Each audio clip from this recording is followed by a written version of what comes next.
Hey y'all, and welcome back. Alright, so... Yep, we're playing this again.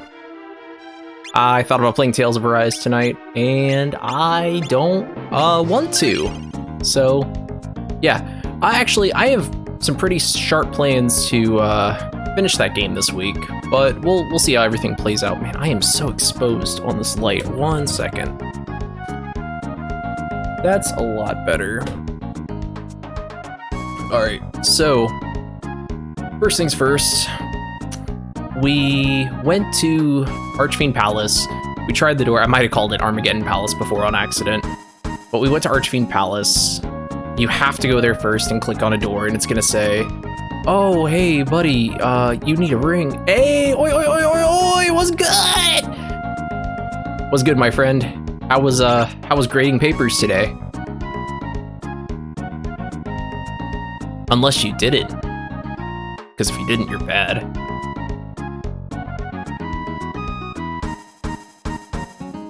I don't know if it's necessarily grading papers anymore.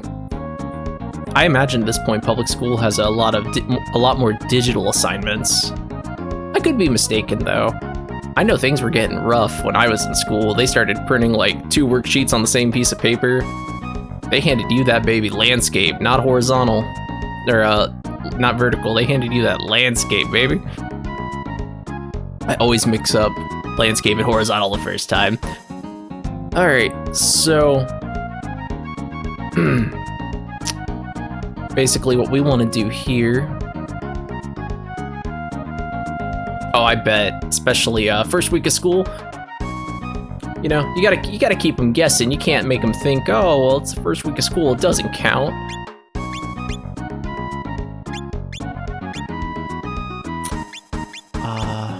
You gotta let them know. You gotta let them know.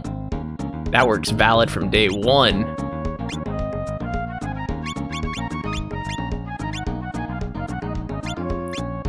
You know, I feel that though when you say fluff work, you're like, you know, I gotta give them something to do.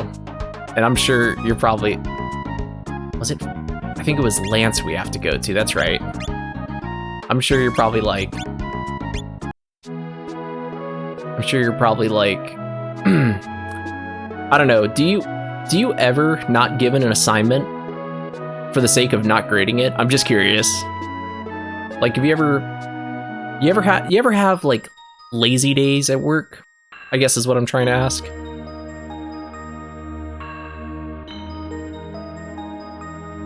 We need to go to the matriarch's house, because at the matriarch's house, I know I have, like, you know, in employment's past, I've had my lazy days. I'm like, how am I gonna scrape by today? Because I definitely don't feel like doing this. Matriarchs? Yeah. Alright. Her descendants have continued to live here working. Okay, so is this who we need to talk to get the ring? Just term. No. Old man. You're not an old man.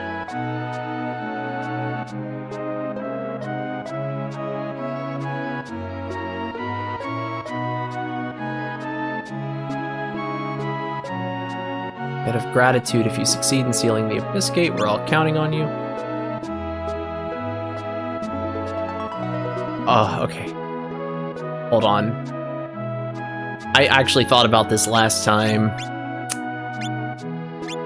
Yeah, there's no text speed increase. Okay, so let's try not to button mash your sprint so we're not reading the same text box 3-4 times like we just did. Alright, so after talking to that fella, let's see.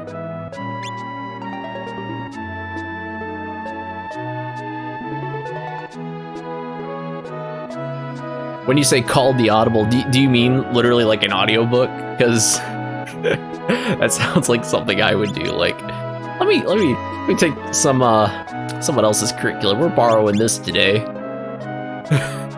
right. Inventory. Yeah, roll ring. So we're gonna save really quick, and we're gonna actually save on slot 2, because, well, I'll show you why. I named this stream SaGa Economics, and the reason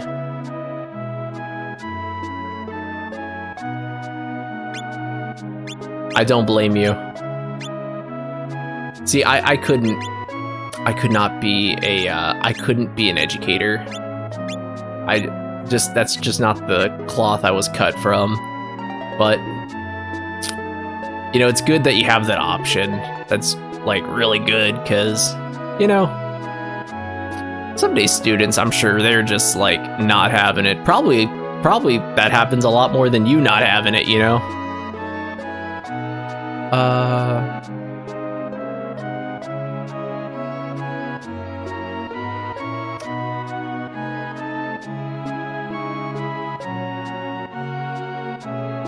We need to go.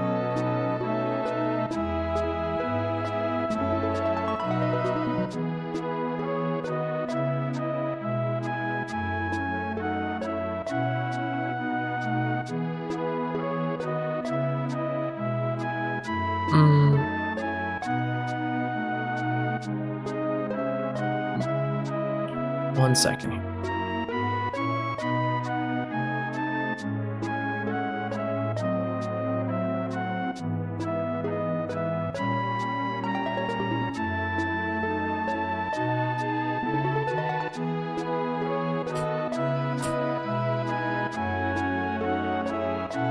Cool.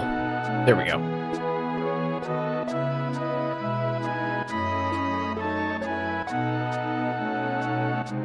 Oh yeah, there are days where my students are the only thing holding me up, and there are days when they're the reason I'm having a bad day. Oh gosh. I can only imagine. Y'all are the best. I know so many people who've, like, you know, just they got the education, became teachers, and then shortly after, like, especially with the way things have kind of become, they're like, yeah, I'm gonna do something else. So props on the willpower there, Timodicus. That's very admirable. Possible destinations. We want to go to Yarmouth, so we got our royal ring. But here's the thing about our royal ring. Anything about our royal ring here? Well, the reason this one's called SaGa Economics is that, Bree, I see you in the chat there. I see you watching. So here's the deal about SaGa Economics. Romancing Saga 3 may be one of 3 different SaGa games to my knowledge, and there could even be more. But there are at least 3 SaGa games that have an infinite money tree. Oh, don't let that girl touch us. No, it is SaGanomics though. You'll see. How you doing tonight, Bree? So here's what we're gonna do. We got the royal ring, right? It's a quest item. It's really important. But what if we sold it? Right? What if we just sell it? There we go. The game is incompletable now. We can never complete Romancing Saga 3.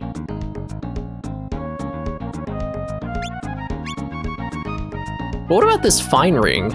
This isn't the quest item. You know, the royal ring was worth 10 Aurum. This is worth, or the royal ring was worth 2,500 Aurum. This is only worth 10. But what if I told you? What? We sold the royal ring. Well, fun fact.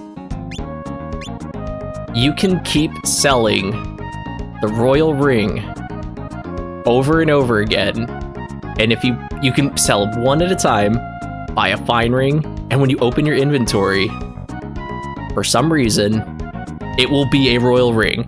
And this was in the original, this is the remaster, and they left it in. Just like in the Saga Frontier remaster, they left... Timodicus, don't prop me, because I tested it to be sure before we got on. But Yeah, so and they did the same thing with SaGa Frontier Remastered, where they did the same thing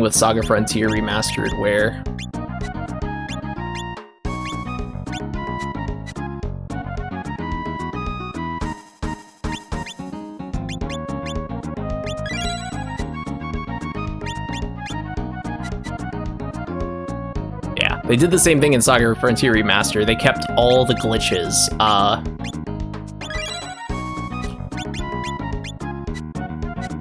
And you actually have to leave.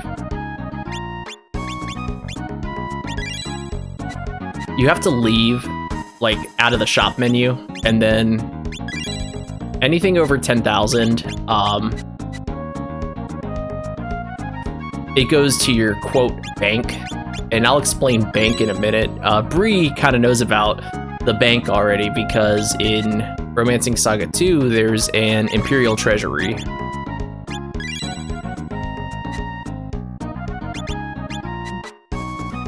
But yeah, if you sell the royal ring that became the fine ring that became a royal ring, you actually have to open the shop again for the fine ring to be available. So what I'm doing right now is I'm abusing this glitch, and I'm only abusing it, one, to be able to equip my party, because I don't know if you've paid attention at all during the encounters, but usually in encounters you get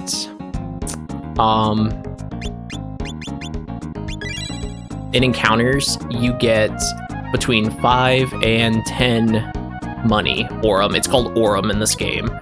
And you see how much this stuff costs. So we're just gonna get some money here. So one, we can equip our party members. And two, did we sell the roll? Yeah, we did. And two, so I can buy healing items. The reason I want healing items, it's not just for survivability in the dungeons. So the way this game works is when you spark a new move, in order to learn the move permanently, you have to use it a few times, and then you learn it permanently and you can teach it to anybody. It's a little different it's actually a lot better than Romancing Saga 2, where you had to learn it, wait for a generation to pass, and then the skill trainers at the castle could teach it to you. So roll ring. It's a lot better in this game, but if I'm grinding, basically if I want to grind texts so that people can learn them permanently and I can erase them, because your character can only know 8 texts. Like if you have 8 texts, you can't spark new moves. So basically I have to keep using new texts, which is going to use up all my SP when I'm knee deep in a dungeon. So I'm using this basically to equip my party and buy skill salts. Real important there.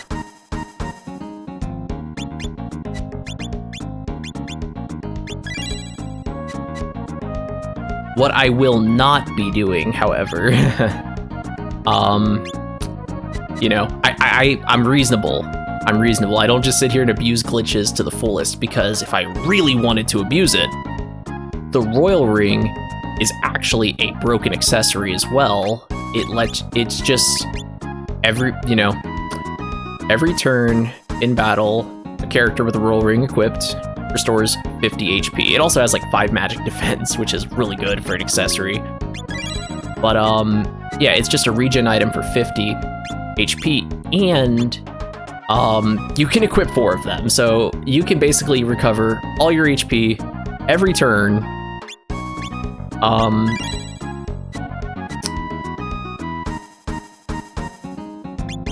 Yeah, it's pretty nutty. We're not doing that.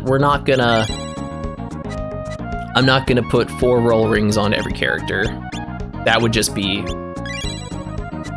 eliminate the point of even playing this, but I am gonna, and this is the only point in the game you can do the trick. Tomodicus, don't even get me started on abusing glitches, because SaGa Frontier has something called the junk shop, and in the junk shop, basically you pay a flat fee to the store, to the shopkeep. Basically, in that game, you pay a flat fee, and you can go through his shop and pick stuff out. But if you click on an item, you can't, like, if you try to buy an item in his shop that you can't afford, it resets the game's counter for things you can pick up in his shop after paying. There's also an infinite money trick in that game separate from what I just mentioned. So, yeah, the devs of this game really love glitches, but like I said, we're not going to abuse it to its absolute fullest. Speaking of which, I should probably show off here why my money keeps going from 10,000 to 9,990. Anything over 10,000 goes to our bank account. We talked to this guy right here. Haven't you ever wondered what happens when you get over 10,000 orums? Not to worry, it's not evaporating. It comes here for a treasury to look after. Look at Moneybags here with savings of 1,000 arms. I'm pleased to present such a wonderful customer with a special card. Allows you to withdraw. I guess 1,000 means you start with 1,000 in savings.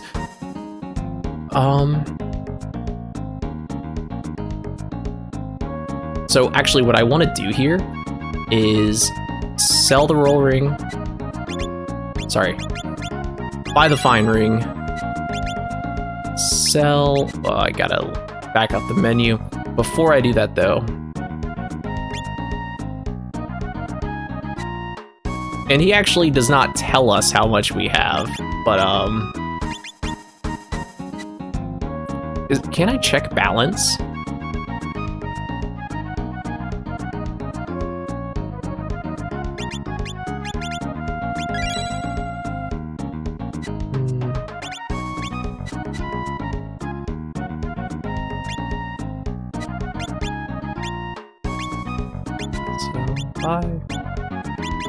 Also, the part of the reason I'm doing this is because the magic in this game is abhorrently expensive. Right. Oh, you won't tell me my balance. Oh. I didn't know they wouldn't do that.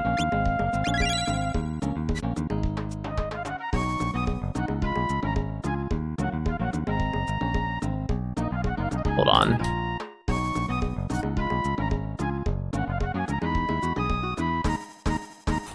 How do I check my money?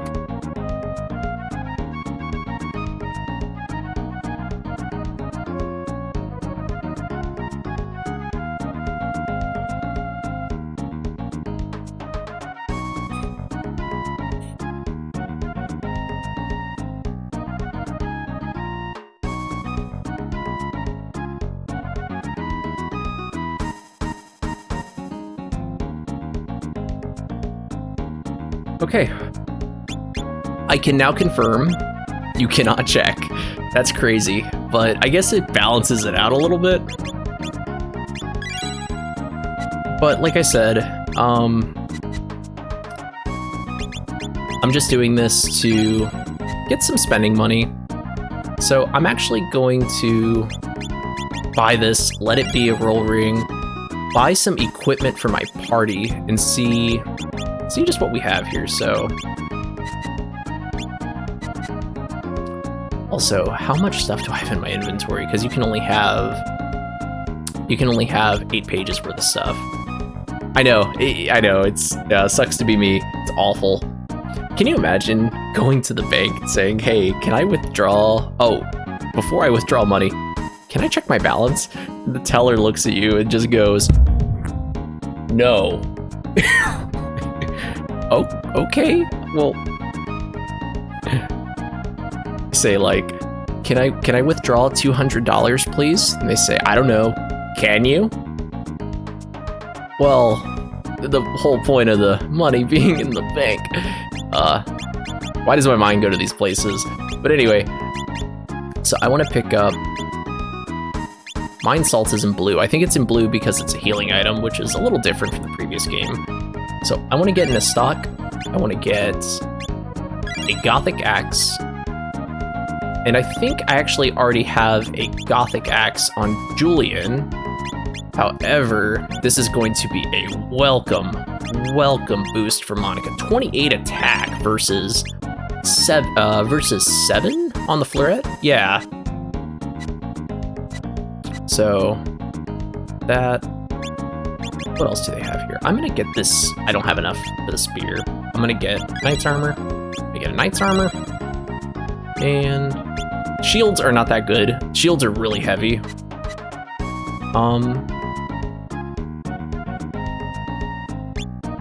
So, yep. And we have 10k again. I want to buy Mine Salts.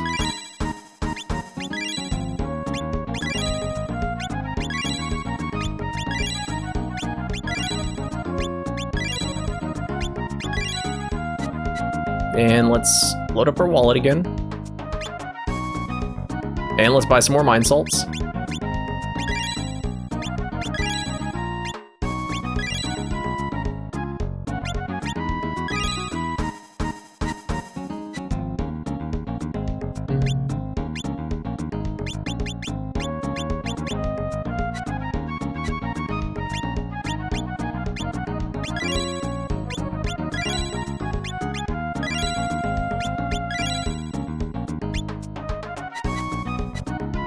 Alright, and then... That's weird. You would think Mind Salt would recover MP. I thought it was Skill Salt, but... You know, I guess not. That's alright, though. Then... And this is just so that if I'm ever, like, way deep in a dungeon...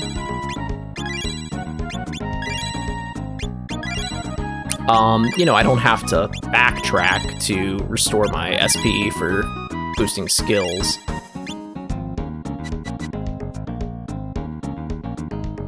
I'm almost done here. Let me see if I got 10k out. Yep.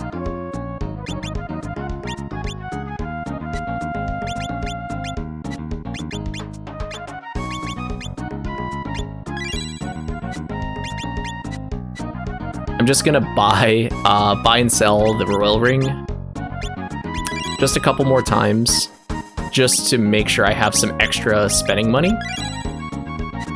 In case just in case down the line I recruit someone who I want to be a permanent party member, and I need funds to equip them. Oh, and by the way, the reason I'm only doing one at a time is because if you buy more than one Fine Ring at a time, only one of them becomes Royal Ring. And then I don't think you can actually buy Fine Ring. What?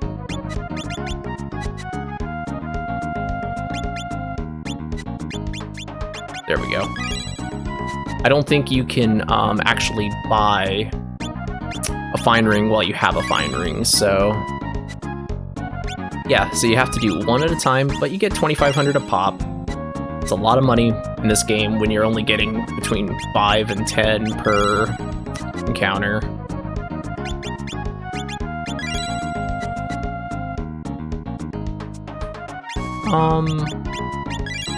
Let me just make sure that becomes a Royal Ring, so I have it for the place, and we're good. All right, cool. Stay away from me. I learned that the pink-haired girl up here, Sherbert, she will home in on you. And if she talks, yeah, and I did confirm, she truly will force herself into your party. We don't want that. Let's see, Silver Sword. Weak to lightning. Oh, that's not good.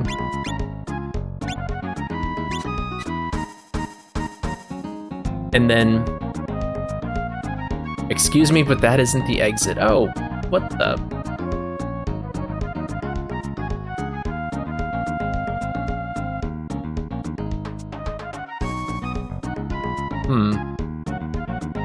There should be a storehouse around here. I don't know if every town has one. Oh, is that Mikhail?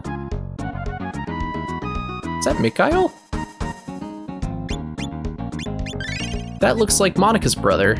No, okay. The sprite looked like Mikhail from behind. I'm like, hey, I'm sorry I kidnapped and ran off with your sister, bud. I know you're like literally a king, and you could have me Alt F forward, but you know, stuff happens, man.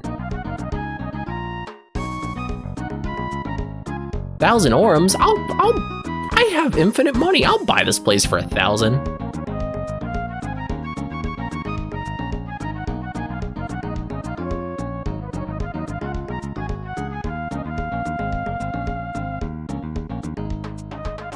Oh yeah, put her down. Who is that? What? Oh, music in this game. That's fire. Who is that? Is that Zorro? Robin. Who needs Batman when Robin can take out the bad guys? Ooh, I feel like this got referenced in SaGa Frontier with Alkaiser.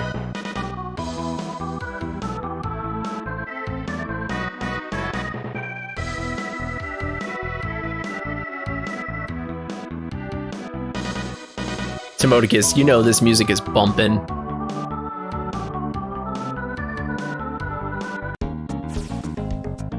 What a jerk, he stole my thunder. I'll save you, ma'am! Robin. What's up, Grandma? I should drag Grandma out of that bed just because Robin stole my chance to be a hero. No, I'm kidding, that'd be awful. Yeah, and that's the shop we were in. So we can, I'm pretty sure we can recruit that guy actually, Robin.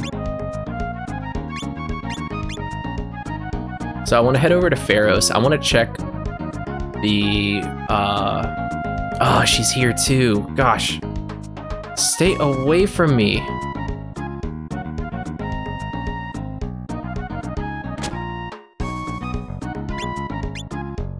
Greatsword. These weapons are kind of weak actually.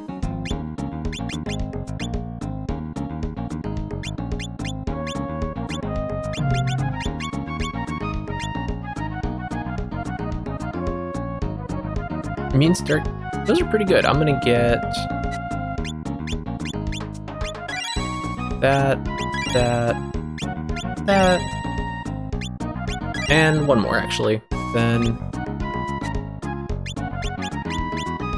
steel gauntlets are not terribly expensive. Let me get 3 of these. I gotta be mindful of the weight on the party members. Let's square out of here just so. Let me guess, Sherwood's hanging around Stanley too.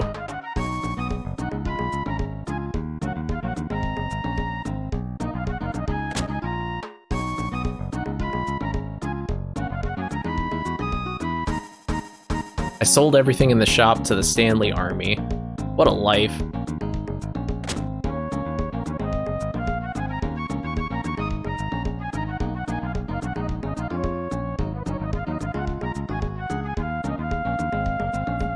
Pharos. So let's head back up here. Let's check out Just Erm real quick. Who are you?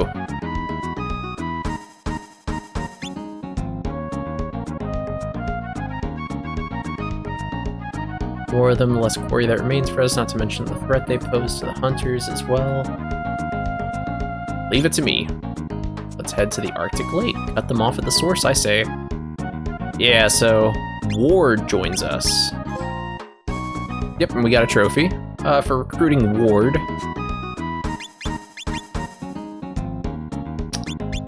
And I'll go ahead and just say it now. We're gonna drop the minstrel from the party after the Earth Abyss Gate. You get there's a trophy for every character you can recruit in the game besides the main characters, so we're gonna try to get as many of those as we can. You might even see me recruit someone and then reload after if I don't want, but Ward's pretty cool. He kind of looks like a, he actually kind of looks like a Yu-Gi-Oh card, specific one. You know what? My favorite class to play in Dungeons and Dragons 5th edition is the Bard. But, you know, there's just so many better characters in this game. There's so many better characters than the Bard.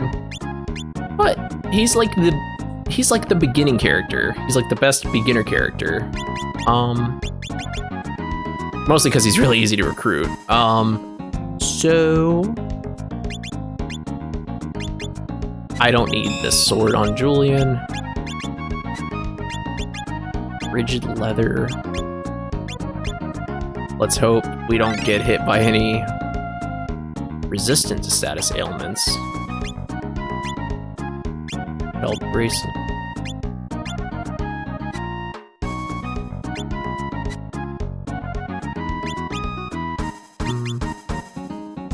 Wait, 4, 8, 7.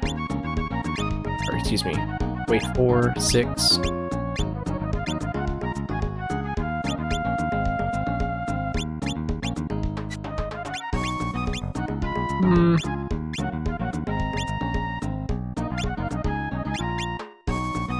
I think that's worth 1 weight. Yeah, because I want to try to keep the weight down on some of these characters.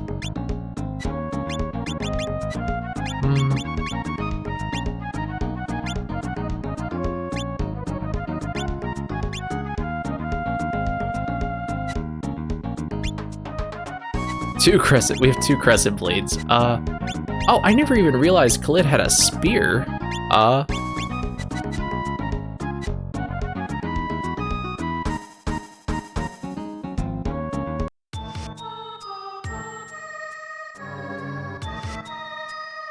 Oh, is he gonna leave?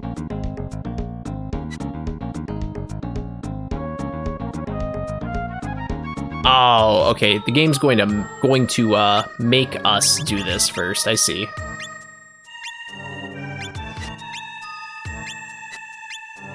All right, so let's put a knight's armor on Ward. Looks like you have that equipped, which you don't need. And let's take this off of Khalid so he's not weighed down. I don't know if I'm actually just gonna save on the 2nd slot just in case. Formation. Let's go.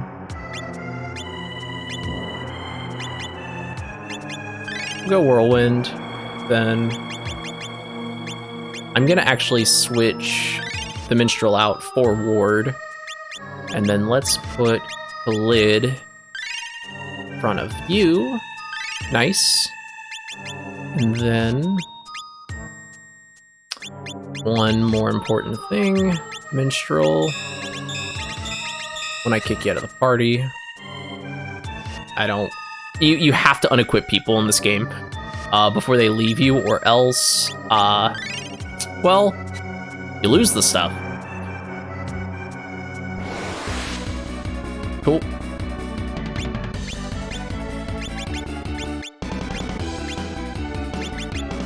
Let's go Warcry, Brusque. Looks like Ward uses a great sword, which was probably one of my favorite weapon in all these games is the axes, but greatsword's a close second. Waterfowl and all that, really good weapon category. And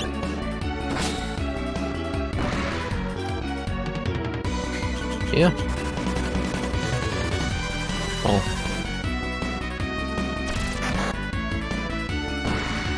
Yeah, pretty straightforward. Like I mentioned the other night, Timoticus, this is like my, this is like the game I play on stream for me. This is kind of how I keep from getting burnt out. Definitely enjoy some SaGa in my life.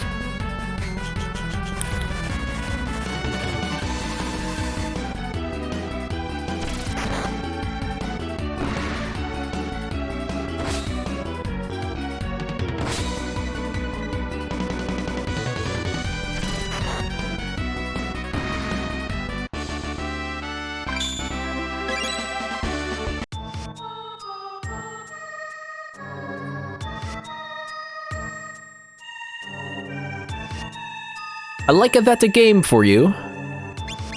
I agree. Thank you.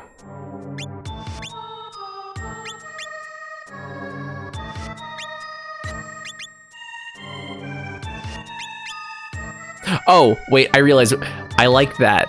A game for you. Yeah, you know, like, you know,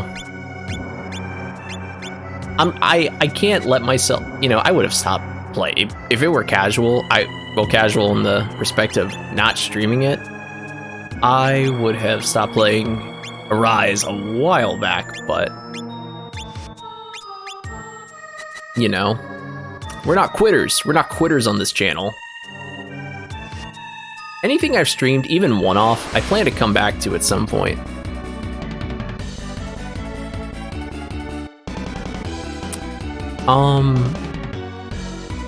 I can't... The emotes you put in the chat just came up like little balls. I can't... They're kind of small on my screen.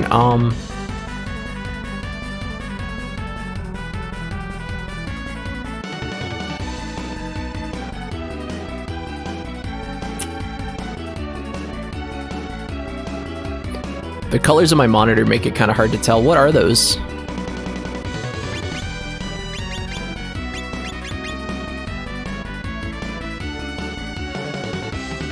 What?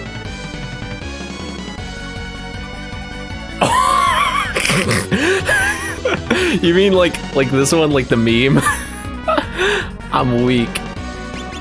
Oh, we probably have Brusk learned already, but Demiluni, let's see if we can learn Demiluni.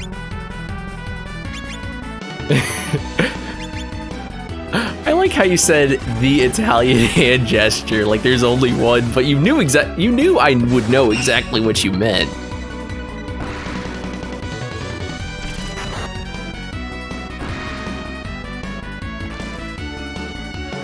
I'm weak, that's so funny.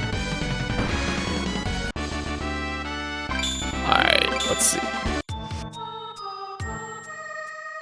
Verb.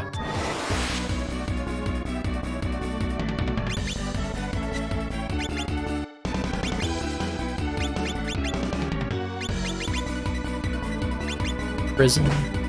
Here we go.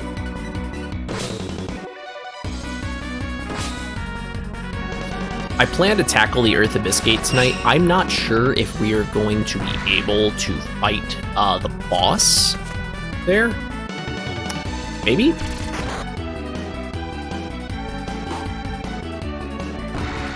The boss is really hard from what I understand.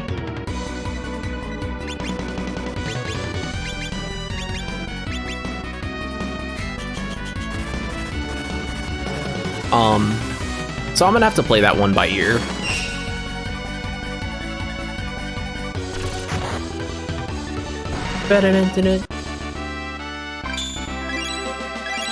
That's what I was talking about. 7 Aurum. Alright, so we learned Head Splitter, which means yep, I can teach Head Splitter now, so we're gonna forget it.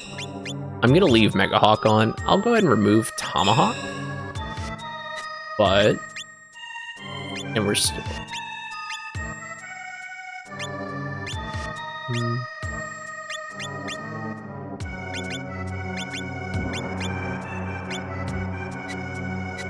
Okay. Cool. Anything in here? Nope, that's just a dead end. Can we just talk about the absolute level of sophistication associated with modern humor? I mean, really. Like, the things we think are funny are kind of just silly, you know? But they're still funny, like... I don't know, just... Oh, and actually Ellen doesn't have anything that she has to learn. I don't know. 10 years ago, it was like top text, bottom text. Now it's like, it's well, I was gonna say pictures of beans inside of a Game Boy, but that's kind of, that one's kind of getting up there in age now too.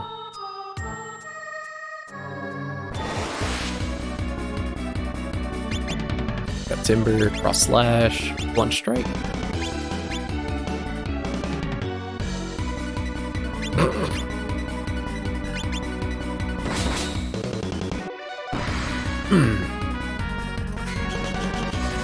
I think what I love the most is the fact that, like,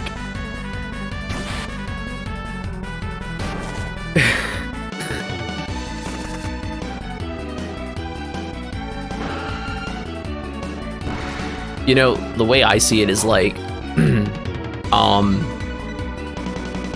you know, I'll look at a meme, and if I'm gonna show it to somebody, sometimes I have to sit there and kind of think, are they gonna understand / appreciate this? Because, like, sometimes the humor is just so sky high, like, it's so easy to walk right under it.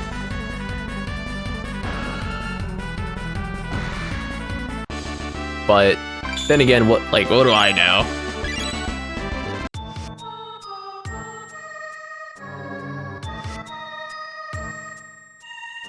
Okay, I guess that was just all the end. Guess this place has a few screens. There's some fishies in there, which makes me think we can get in that water. Or they jump out, who knows?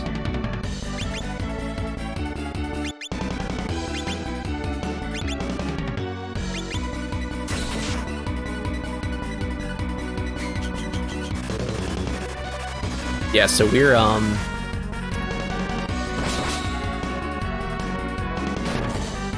I think for a place like this, I'm not going to waste the skill salts. However, we are gonna try to, you know, just gain some skill levels and mostly gain some skill levels, try to master some of these skills so we can start erasing them and learning better stuff.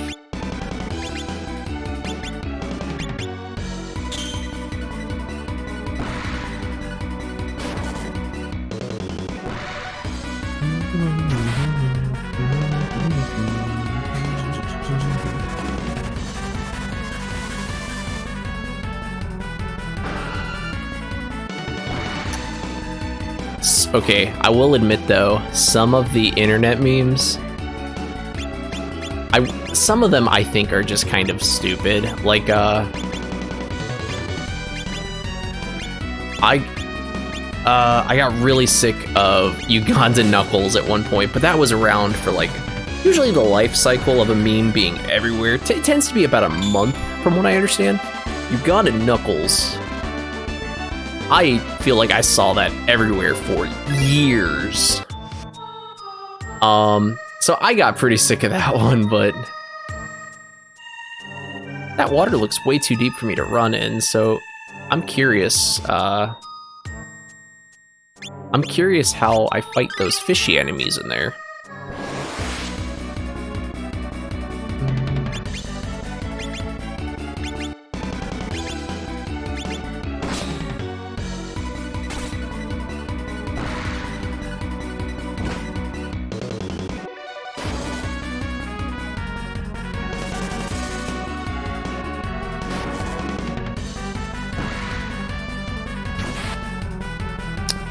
I'm kind of considering on my stream overlay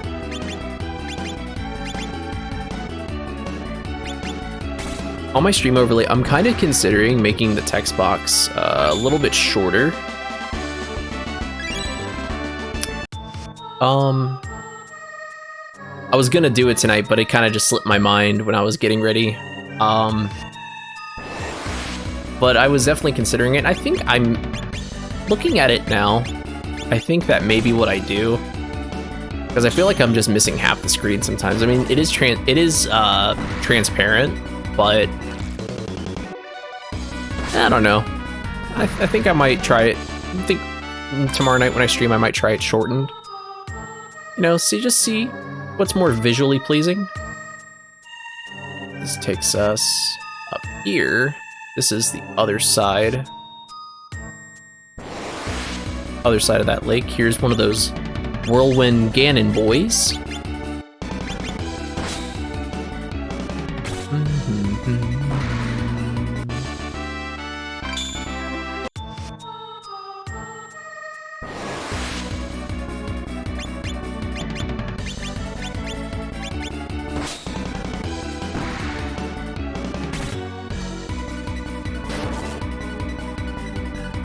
That's what I'm thinking. Something like this is fine, especially because, to a degree, most of the maps center on your character sprite when you're running around, but basically the little logo in there, I think what I might do is just see how much space basically how small I can get it, and see if I can make the chat box just a little shorter, because it sure does cover a lot. I was trying a different overlay where basically I had a backdrop. I was trying a different overlay before where I had a backdrop and the game was not covered. Basically, it was pretty much this exact same one, except the capture card was smaller. There was a backdrop filling in the blank space, and my chat box, my webcam frame, socials, and everything. It was all basically a big sidebar. I didn't like it a lot though, because it made the game look tiny on a screen. Real tiny on. Is that fish? What? That fish just... Okay. I'm not gonna complain. Let's try Hyper Hammer out. But yeah, I think if I play something newer like Arise or, you know, something 3D, I think it may be better to have a smaller chat box. So I might try that out. Cross slash, smash, tomahawk, and oh, she has snake shot too. That's awesome. I think piercing lightning.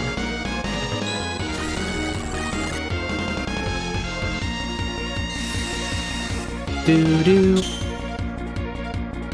Doo-doo. Uh-oh.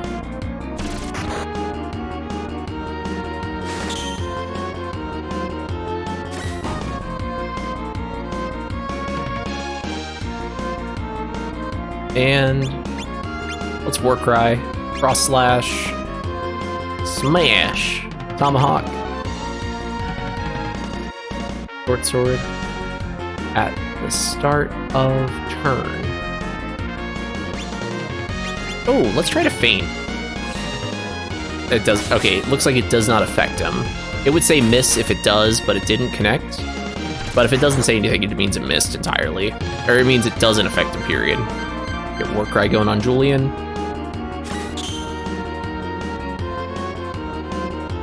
This one's tough. We have some pretty good DPR right now. We don't have cross, but we do have cross slash, smash, tomahawk, and feint doesn't work, so I don't think that's gonna work either. So Lightspeed's probably our best choice here.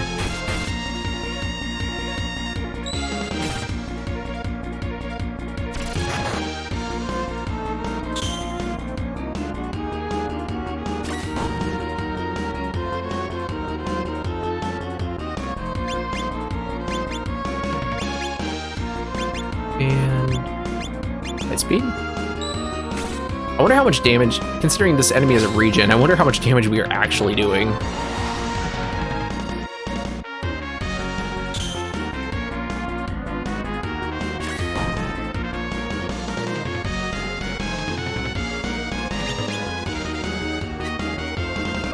Julian, let's get Warcry going. Thrust slash, smash, and Monica. Let's get a bomb on Ellen so we can get that DPR back.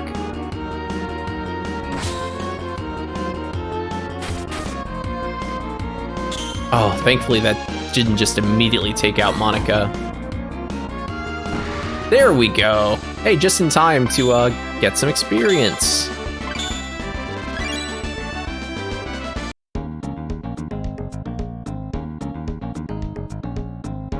Oh, cool, and he kind of just leaves after. I don't think I gave him anything, so that's good.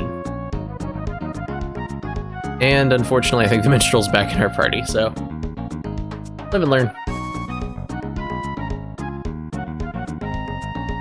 Do you heal automatically? Nope, I gotta go heal. Oh, you look smart.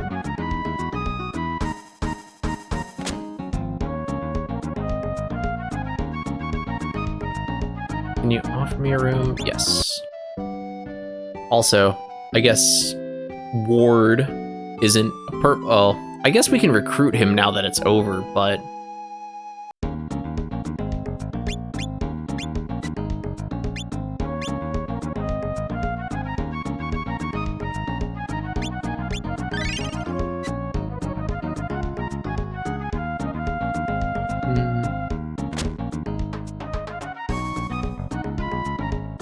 I want to see if they sell magic here.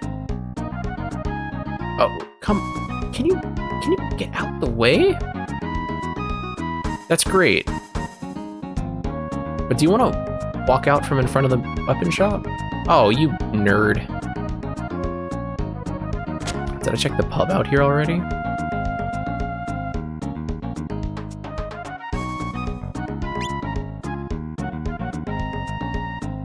What about you? Just leave me alone.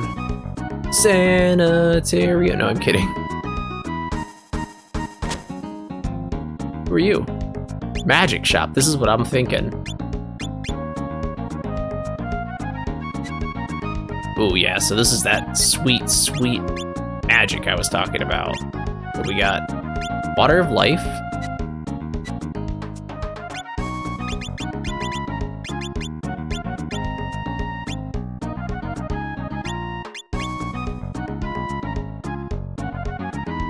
Alright, so let's get Water of Life for Monica. And then let's get Libation.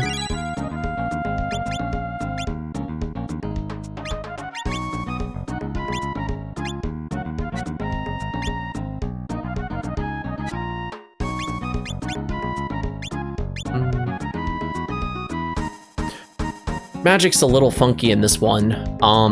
So in 2, there were 6 schools of magic: fire, water, earth, wind, dark, light.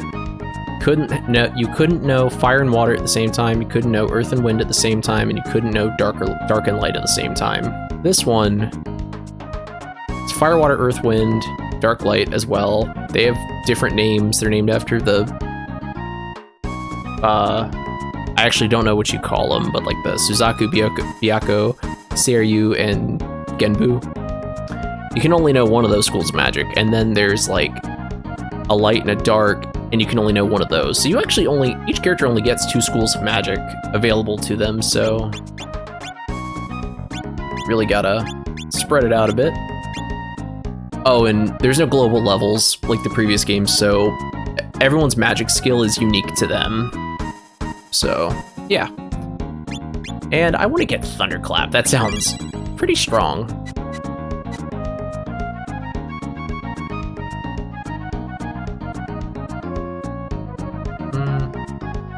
So I think we're done here.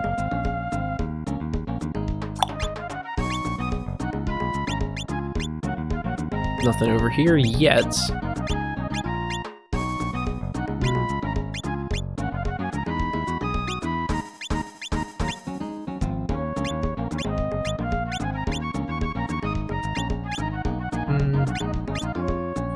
Is this where I want to go?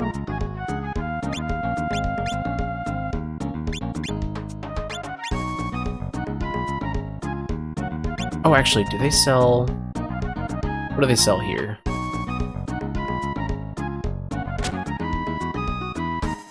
Can you refill my wallet? That's pretty good. Silver mail.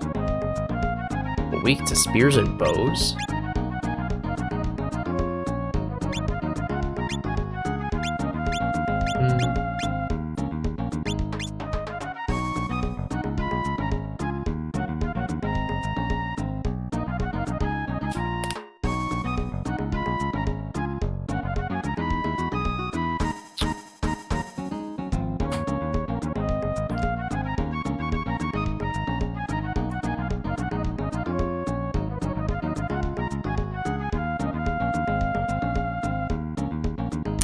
Timodicus, I just looked that word up because I had never actually heard of that. FOMO?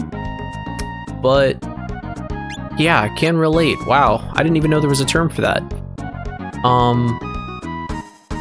You know, me too, and that's why I obsessively look at guides, but the way I see it with this game is, so I'm one of those weird people who likes to get platinum trophies in PlayStation games.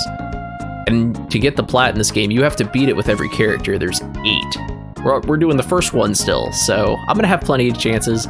That's what's kind of keeping my anxiety about missing something in a game at bay right now. Let's get this. Oh, we're full. We're full right now. Storehouse?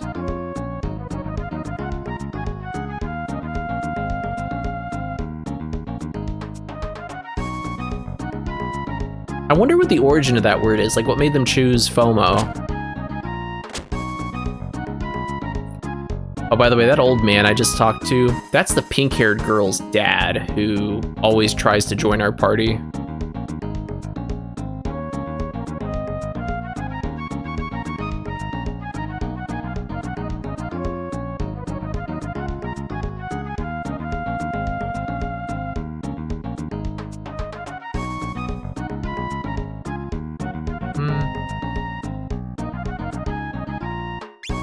I want to go back to...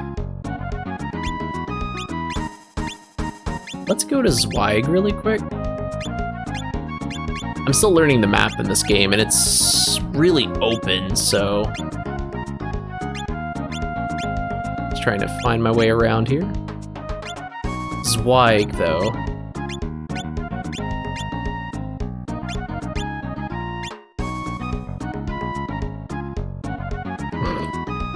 That pink-haired girl, that's her dad. I guess he's a jerk. Man, I want to be young again. Who are you? Forget him, I want to be young. Like, actually, no, I take that back. I wouldn't change anything. I had to think about that one there for a second. One of these places had an Imperial store. I keep calling it Imperial Storehouse. Had a storehouse.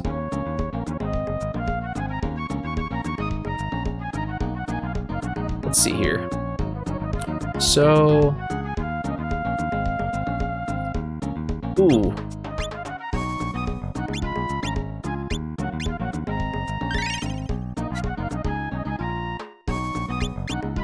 Actually, no, we got walloped at that last little tournament event.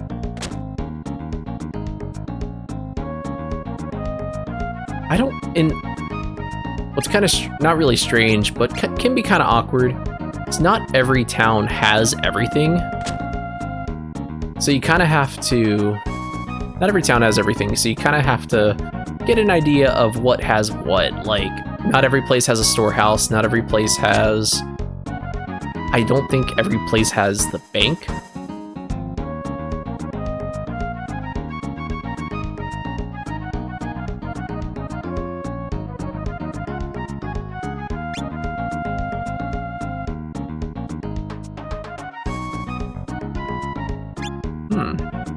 Sacrificial cave.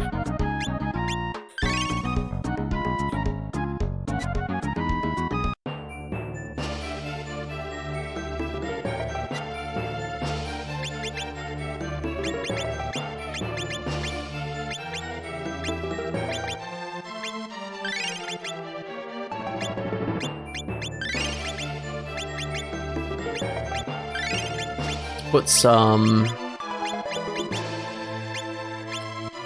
That's really good. Ring of Fending? I want to put that on Monica. I want to put that on you.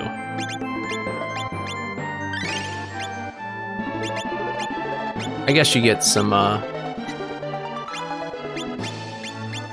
rigid leather. Your weight's going to be really high, but you're not that important, minstrel. I'm sorry. Alright. And we want to be in Whirlwind again.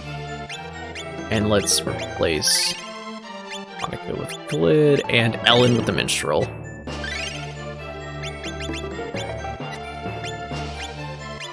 We'll save here.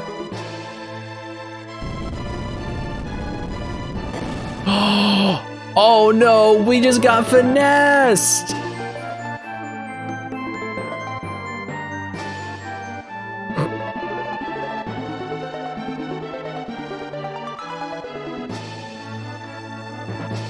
I can't really hear you because of this huge boulder.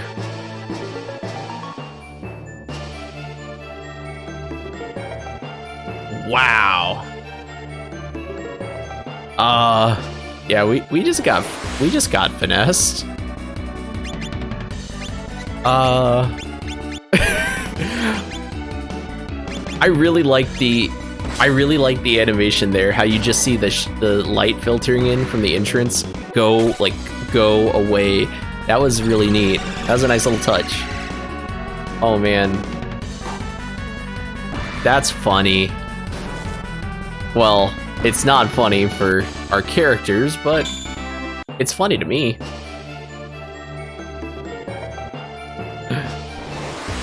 Oh, it's like in the Yu-Gi-Oh anime when Bandit Keith and his goons threw all of Yugi's friends and Yugi into a cave and put a giant boulder in front of the entrance. How did that man move a giant boulder by himself? You know, even if that rock were perfectly round, a rock big enough to block the entrance entirely, that Julian... Actually, wait a minute. There are 5 of us. Wait a minute, there's 5 of us. Why couldn't we hypothetically just push it out of the way? Now you got me asking questions. I know not everything has to make sense in a video game, but come on.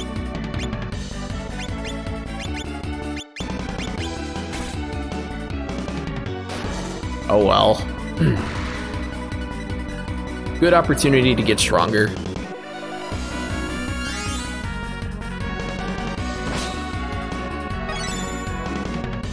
Oh, and we learned to move.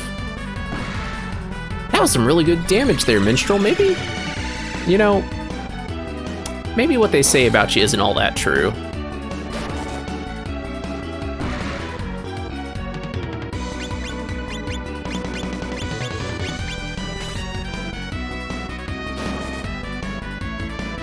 But yeah, so... See, I don't know. I only have secondhand information. Ooh, I wanted to actually check out that skeleton, but on second thought, I think it's just part of the background.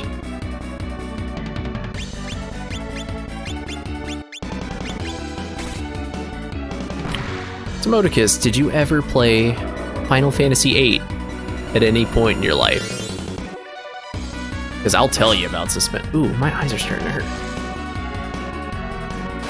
I will tell you about suspension of disbelief.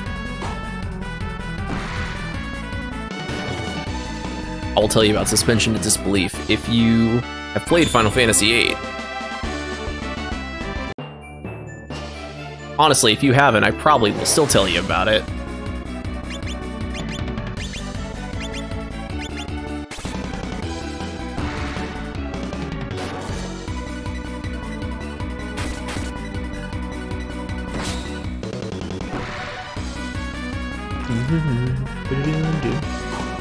I'm actually going to develop some severe neck problems if I keep bobbing my head to this music, but... it's kind of hard when... I feel like every track in this game is just fire.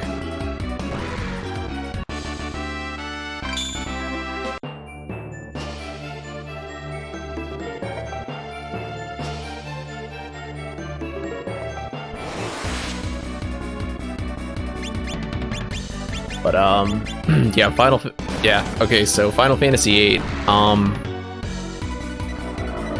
when I was growing up, I need to disclose, I'm not really a huge Final Fantasy fan. Believe it or not, for a JRPG channel, I grew up with those games. I played all, I played 1 through 13. Never played any of the MMOs. But, 1 through 9, and then 1 through 10, 12 and 13. I played the heck out of those games. Have never played 15, but when I was growing up, Final Fantasy VIII was considered to be a really, really good game. And around the age of the internet where content creators were like, ooh, this will get me views. I'm going to be really angry and mad about this game. A content creator I followed a lot back then, Spoody One, made this really long Final Fantasy VIII retrospective basically about how much he hates Final Fantasy VIII. And he was like the first person on the internet to really ever express a negative opinion about that game on a platform where he would get some real attention. And he got really famous, had his own rise and fall and everything. But the point is, now the general consensus is that Final Fantasy VIII sucks. Most people, I don't want to say everyone thinks that, I don't want to speak for everybody, but the general consensus is that Final Fantasy VIII is just not very good. Understandably so. So,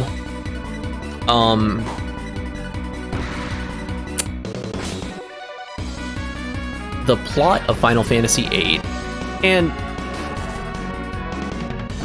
let me be the first to say, I honestly enjoy the mechanics of these games. I see, okay. So,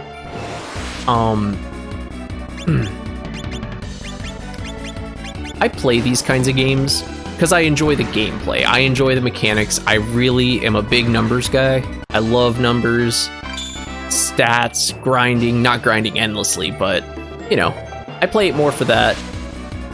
The only reason I'll criticize a plot is if the characters are really annoying Tales of Arise. But Final Fantasy VIII's plot, it's a 4-disc game. The plot goes off the rails after the first disc. It's like a very forced love story, forced more than Alpha and Shion. Like, the main guy and the main girl, it's super duper forced, and you know, basically, he kind of, in the first disc when you meet Rinoa, Squall, who's the main character, kind of has a thing for her, but she likes Cypher, who's your rival, who ends up becoming a bad guy. Spoiler alert for Final Fantasy VIII, by the way. You've had 25 years to play it, but so she has a thing for your rival, and basically you're in the military and you go on this mission at the end of the first disc, and it's like an assassination mission. Well, it fails, and Squall, the main character, gets impaled by a giant icicle. The person they're trying to assassinate is an evil sorceress, and she summons a giant icicle and throws it in his chest. And in the FMV sequence, you can literally see it going through his heart. Like, you know, and it's in an FMV. We all saw what happened with Eris, so he's DED dead. And the second disc starts, and he's fine. Like, he's A-okay. He's fine. Like, it's like nothing even happened to him. He just wakes up. You know, this is the part where, you know what?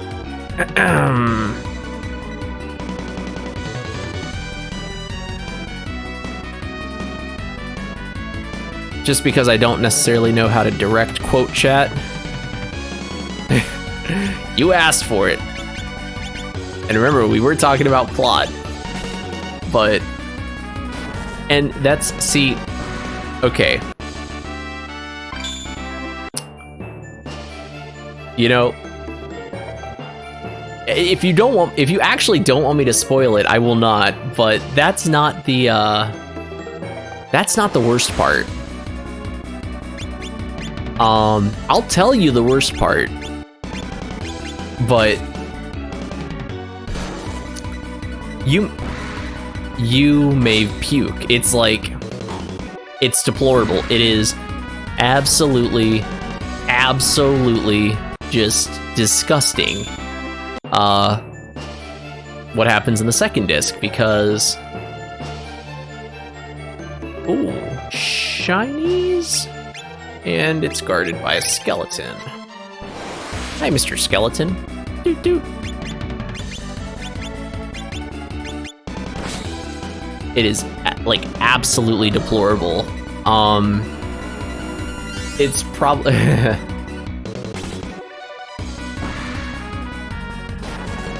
okay. Well, you really want to know?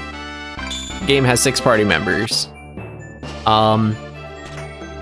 Barry Stone and game has 6 party members. So all of them, 5 of them, everyone except Renoa, the female love interest. You know, like I said, they're military. They're like special ops kind of, and they've been working on this mission together for 2 discs now. Like, you know, they've been through a lot together. And near the end of the 2nd disc,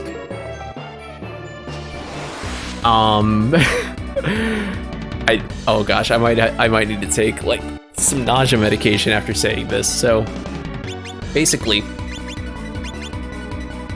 you end up at this abandoned orphanage, and the newest member of the party, his name's Irvin. He joins at the end of disc 1, and Irvin is an internet meme in himself. But you go to this orphanage, and Irvin, like, he knows the place. He says, yeah, actually, this is where I was raised.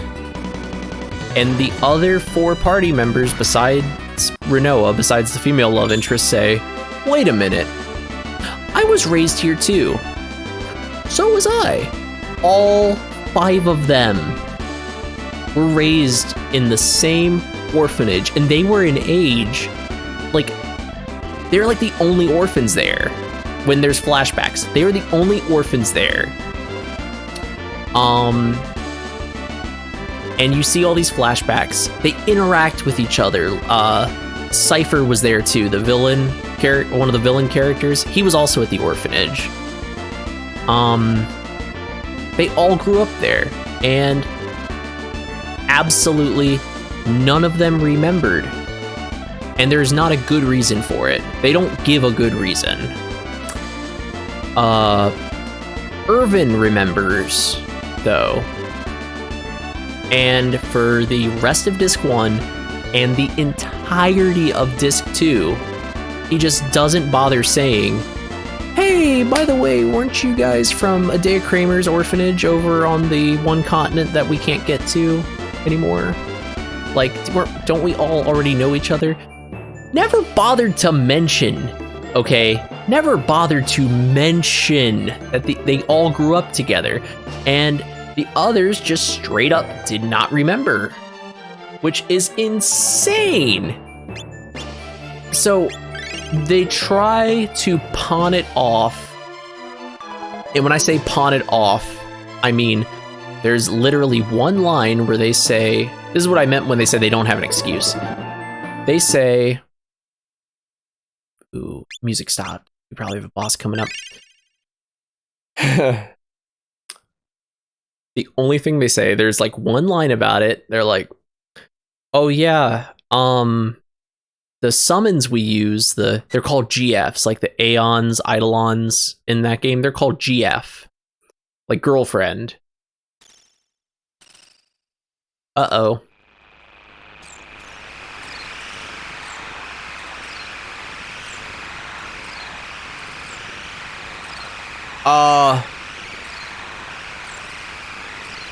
Oh my goodness. This is kind of like a phobia for me. Oh, so many mice. Oh, why do they have to move to? Oh, okay. But, yeah, so their excuse is that the GFs, the summons that they use, take up space in their brain. And that's why they forgot. Except, Irvin uses them too. So, why does everyone else forget, but Irvin remembers? With that being their... It's really bad. Final Fantasy VIII. Let's Mega Hawk. We're gonna let this... This is so gross. I hate rats. I hate rats so much. I guess we'll just attack and... Oh, actually, I want to use that rotator move. And let's try out that new spell, Thunderclap. We don't have enough. We don't have enough. That's all right. Let's do rotator. And...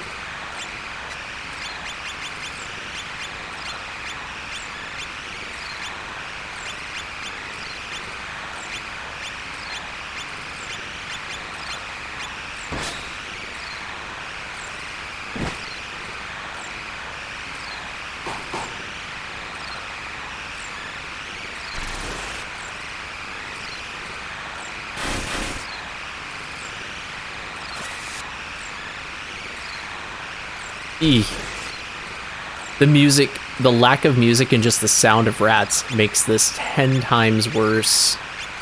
Oh man, oh man.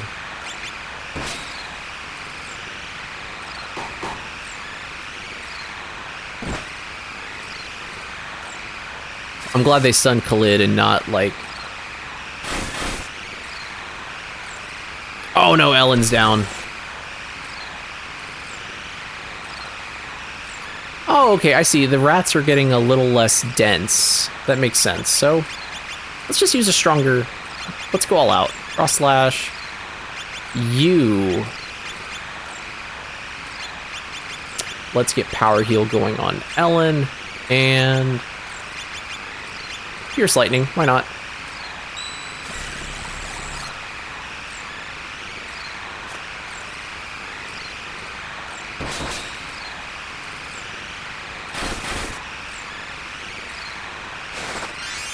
Ugh.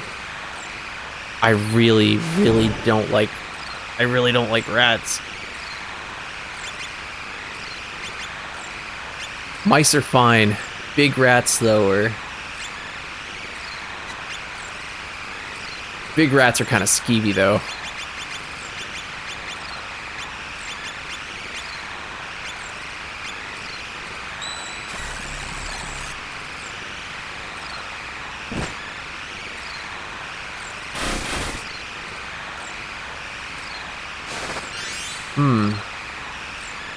Boy, we sure do take a lot of damage here.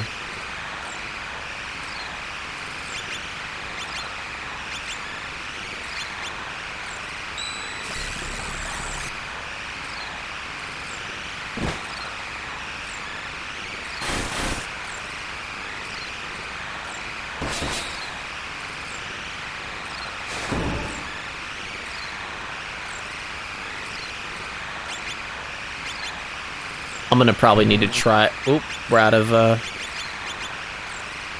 Feint, there's no way Feint works. Yeah, I'm gonna have to probably reset.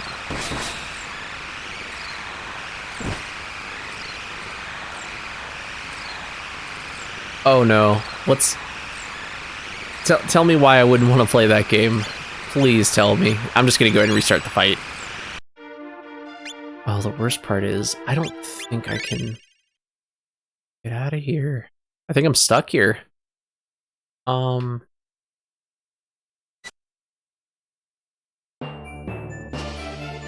awful.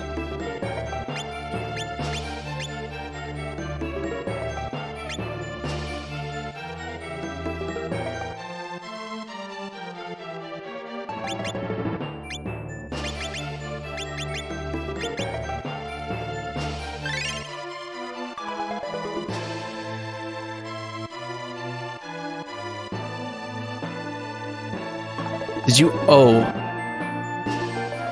Okay, that actually reminds me, so, believe it or not, Timodicus, I do play... Ugh. Oh, that's such a bad thought. You know, Timodicus, I do play some games once in a while that aren't role-playing games. Have you ever played, in some no, I would not consider this one at all. Have you ever played The Last Door?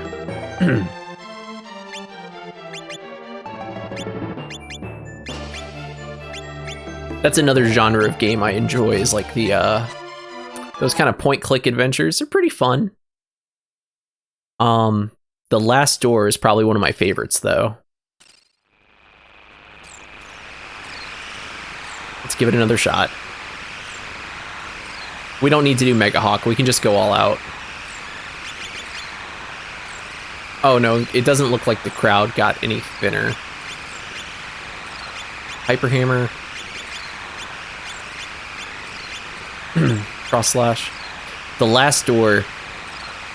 There's a scene. Ugh. There's a rat scene that also really skeeves me out in that game. But that's a really good game though. It was like a Kickstarter, an Indiegogo type of game. That game's... Oh, you know what?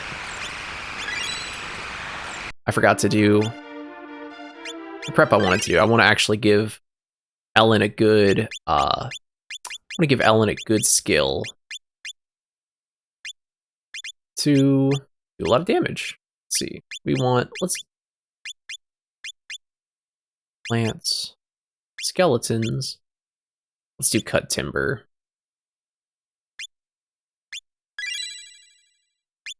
And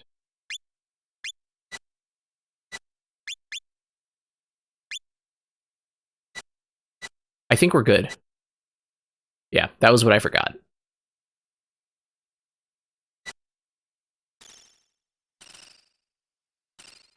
Spiders. I'm a little over spiders just because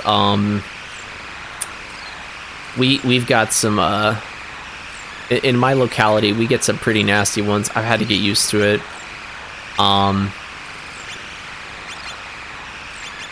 Yeah, the spiders. I totally understand spiders. That's a lot of legs. 8 legs is a lot of legs.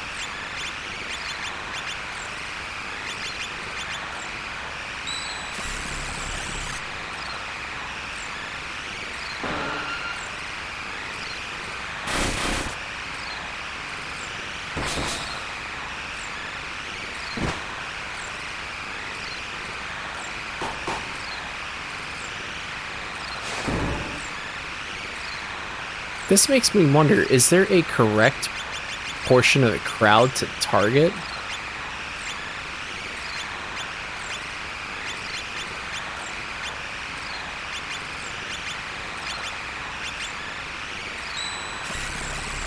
Let's see, spiders. Spiders are a very reasonable phobia. Rats just are too much for me, especially anything relating to catching something from one. That's the worst.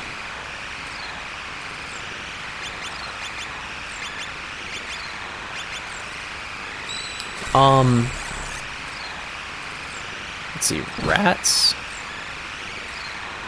What else is really bad? It's rats, spiders.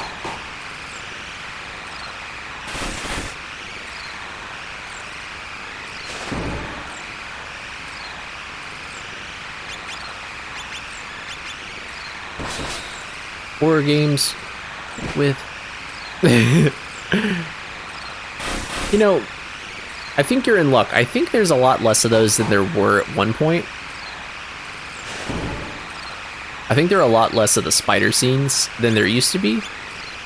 But that was definitely the go-to at one point. Oh gosh. I forget. I think it's an old computer game. Think about the... It's probably about the same age as Clock Tower. If you've ever played any of the Clock Tower games. It's about as old as the original.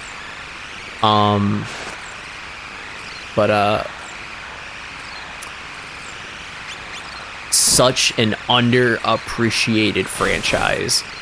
I think I like watching when it comes to like viewing on Twitch. I think I enjoy watching Clock Tower more than like Resident Evil.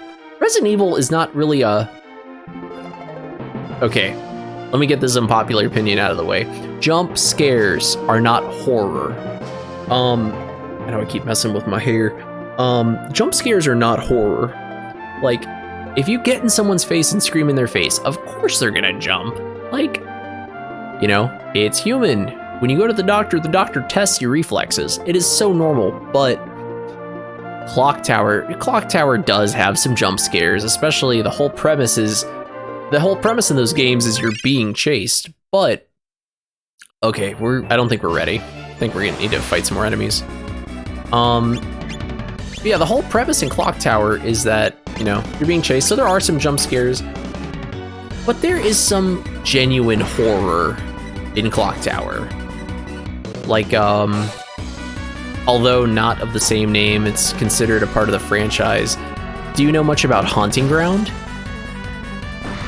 Like, did you ever play or watch Haunting Ground?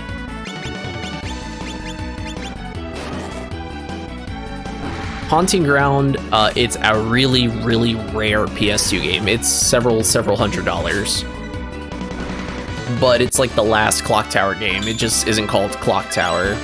But same premise, like the stalkers, and you're being chased by the stalkers, and every part of the game has a different stalker. Well, here's something that's genuinely scary to think about. One of your last stalkers in Haunting Ground is invisible. Not like literally invisible. And he has a gun. You see his piece floating around, but you don't see him. I don't even think you see like a distortion where he is. You just see his pistol floating around. That's horror. That is the definition of horror right there.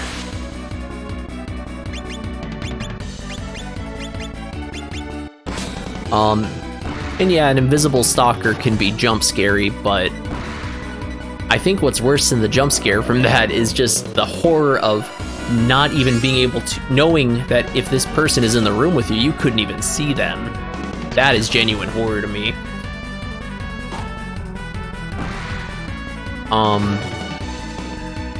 That's such an underrated franchise.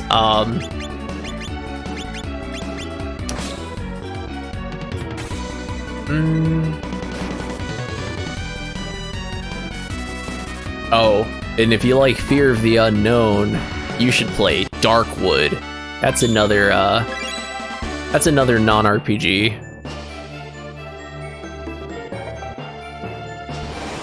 It's true. It's really good writing because they're like, it's like you're not even codifying what could be wrong. You're just saying, hey, I'm just gonna leave it to the viewer's imagination, and this is just gonna be a plain unpleasant experience for them. You know it's bad when you go to visit your therapist and you have to tell them about the video game you watched/played. Then again, you know, I know so many people who just jump so easily at those types of games, but they continue to play them even though they know they get so scared, so it's almost like people get a thrill off of it, you know? Forgive me?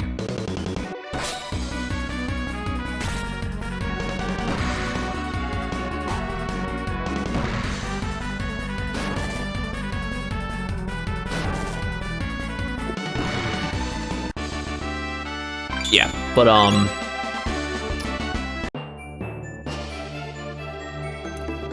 you know, if somebody ever asked you, like, what is, if you take a creative writing class, what is creative writing? That's the definition of creative writing, is, you know, just thinking outside the box like that. It's a really neat part of the creative process.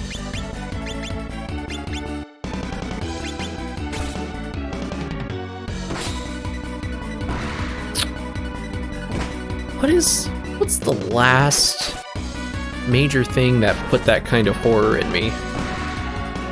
I'm trying to think.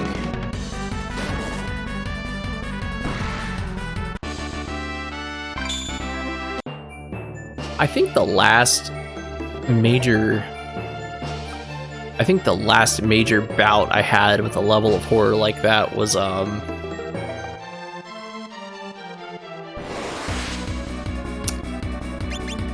even though it's not really a horror movie, it's more of a thriller. The concept of A Quiet Place, the movie A Quiet Place, gives me some major anxiety. I think Luna's watching, but she's asleep, but she's a real big fan of like that film universe. Because apparently there's apparently some expanded lore on A Quiet Place, but that concept, like you have to be quiet, because that got me thinking, like, so when the aliens took over or whatever, does that just mean everyone in the world who snores is gone? Also, I brought this up to her when we saw the second movie in theaters when it came out, and I had to bring this up. You know, it did not rain in either one of those movies. Like, it never rained. So here I am asking, well, can't they use the rain as like a grace period? But there is no rain. It never rains. That's like a huge I wouldn't say a plot hole, but definitely an inconsistency. And, you know, if you watch like a YouTuber or something, they're the type who would say, oh, well, in the film universe of A Quiet Place, it does not rain because of a cosmic event involving the xenomorphs, whatever. Like, come on, bro, it's gonna rain. There are clouds in the sky in that movie. Believe me, I checked. Because ever since I had that thought, I rewatched the first one. There are clouds in that movie. So why doesn't it rain? Ooh, and the map is on fire. But yeah, why doesn't it rain? That's a real thinker right there.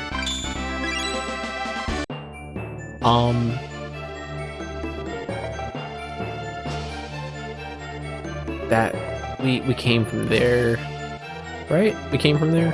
Oh, more treasures. A jar of skill salts, rigid leather, and a skeleton to fight.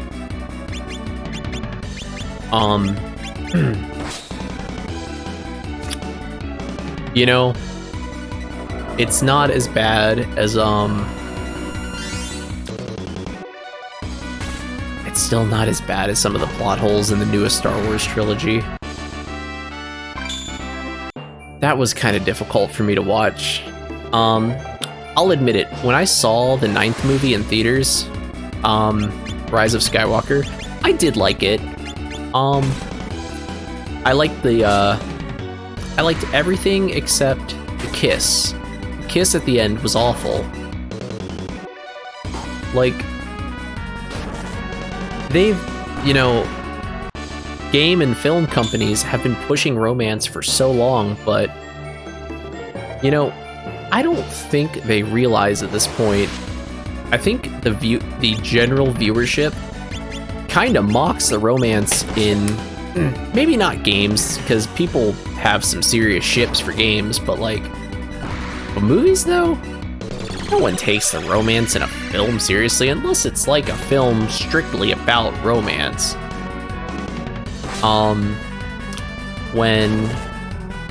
When Rey and Ben Solo kiss at the end of Rise of Skywalker, for me, when I saw that movie, that was like the only huge misstep. I thought their little Force conversations where you know, they were standing in front of a green screen and it kept changing or whatever. I thought that was kind of cheesy. Like, but it was also kind of a neat concept. When I saw The Last Jedi in theaters, which that was the worst of the newest trilogy, easily. The Last Jedi was very, very, very, very, very bad. To me, you know, this is my opinion. I think what would have made for some interesting writing would have been, so when Rey infiltrates Snoke's lair and the the Red Armor Sith Templars are guarding him, what I really, really wanted to happen, and I know this is almost like fan fiction level, but when I was watching it in theaters, the person I was with, I whispered, I'm like, I think what's gonna happen is they're gonna switch. I think Rey is going to join Snoke, and I think Kylo Ren is going to become, quote, the Last Jedi. And I'm playing, like, while the scene's playing in the movie, I'm playing the scene out in my head. I'm like, wow, that would make for some really good writing. But Snoke, yeah, I really, like, it just, and when I thought that thought, I was like, wow, that would really just solidify this new trilogy as Star Wars to me. You know, they've done the whole defecting thing before, right? Like with pretty much anyone who was ever paired with Dark Sidious, you know, Emperor Palpatine. That happened to him twice. Or not to him twice, but you know, there's a lot of betrayal in the Sith. But to see the apprentice leave, because you know, there's a rule in the universe of Star Wars where at any given point, you know, there's two Sith, master and apprentice. No more, no less. You know, so when an apprentice goes, or when an apprentice becomes a master or passes away, a new apprentice is born. Well, I was thinking about that concept, and I'm like, wouldn't it be neat if the balance is maintained by Rey becoming Snoke's new apprentice? Nope. That's the last scene in that trilogy where Snoke is alive. It's also the first time where we don't see him as just a giant bad CGI hologram. We never learned about that character at all. Like, we never learned anything about Emperor Snoke, about his backstory.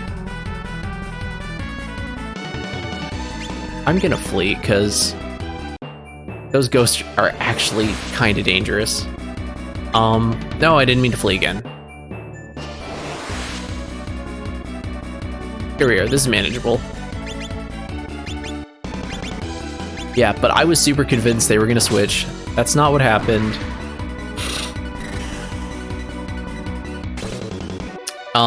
No, instead it was just betrayal. And I don't mean betrayal like Kylo Ren betraying Snoke. I mean, it was betrayal to the Star Wars universe, at least in my eyes, because, well, the Master was slain, the apprentice, Kylo, became the Master, but there was no apprentice after. And it's in direct contrast to facts that Star Wars had established previously in the franchise. You know, and you know, especially with Star Wars, I didn't get all like pulling my hair out uppity, wah! But I was just disappointed. Like,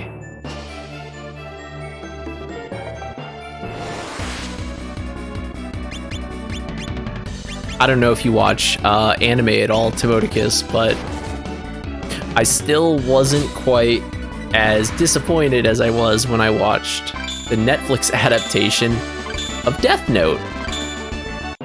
Not that I even slightly expected that to be good. Do not misunderstand me. However, I didn't expect it to be nearly as bad as it was. Death Note Netflix adaptation was pretty awful. I don't even think it's on Netflix anymore. That's kind of how. Yeah. And as a matter of fact, I don't think I've watched a single one since Death Note was like the first one, at least the first one I remember. And that was enough for me to never watch one again. I didn't watch Full Metal Alchemist, I didn't watch Bleach, I didn't watch Cowboy Bebop. I'm probably not going to watch Yu Yu Hakusho, even though that's easily one of my top 5s. I love Yu Yu Hakusho, but I won't watch it. I won't even touch it. I mean, look at how quickly Cowboy Bebop got canceled, didn't it? Like, I didn't watch it, but from what I understand, the first season kind of ended on a cliffhanger. Yeah. I don't know if it... I hear it ended, like, kind of open, and there's not going to be any more. which is crazy, because from what I understand, Cowboy Bebop on Netflix was pretty dang expensive, and it was mismanaged. Ooh, so I don't play League of Legends. I know about League of Legends. I don't particularly enjoy watching people play League of Legends, but I watched Arcane, and I know some of the champions, so like enough to follow it. Arcane was good. That's really good. I liked Arcane. Luna made me watch it, and I say made loosely. She got me to watch the first episode. I was pretty hooked.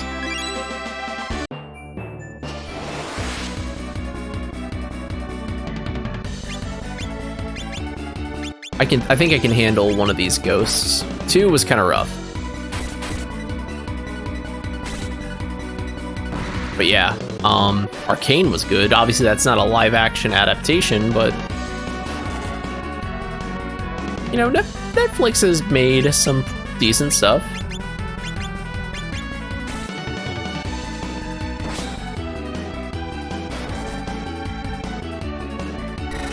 Oh, let me ask you this. Are you into foreign films at all? And when I say foreign films, I mean it could be K-action, K-drama, or it could even be Bollywood if that's your thing.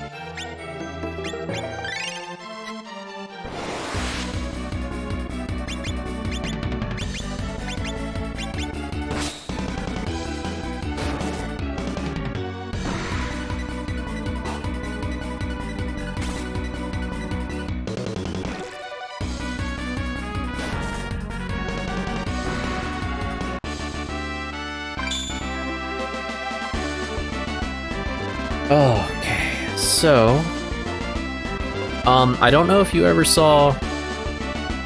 Oh, you read my mind. I was just about to say, I don't know if you ever saw Train to Busan, which was awesome. Oh, that's a good movie. I like Train to Busan. A lot of the same actors are in this other movie that Luna and I watched about a year ago called, I think it's spelled like that too. It's called Parasite.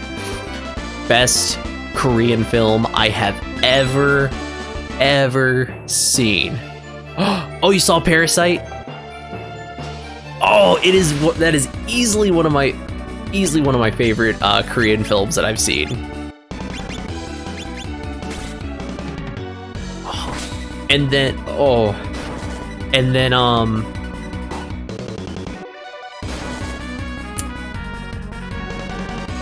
at the end,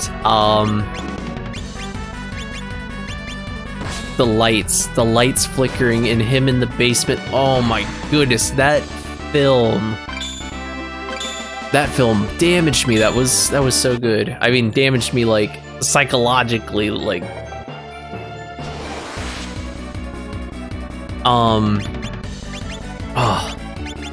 I have no words.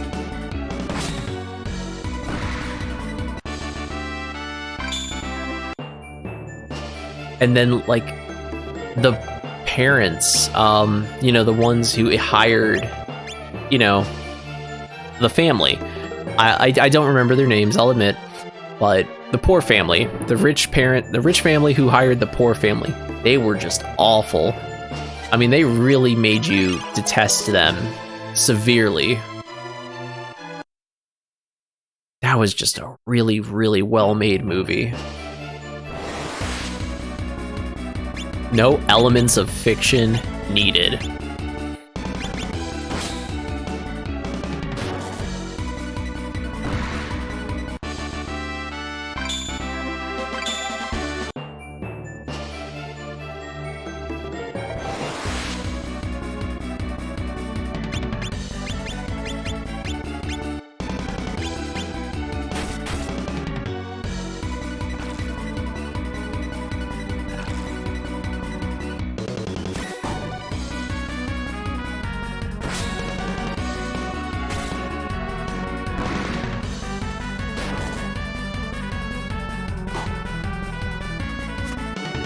the main character, the one who got them all the jobs, the son.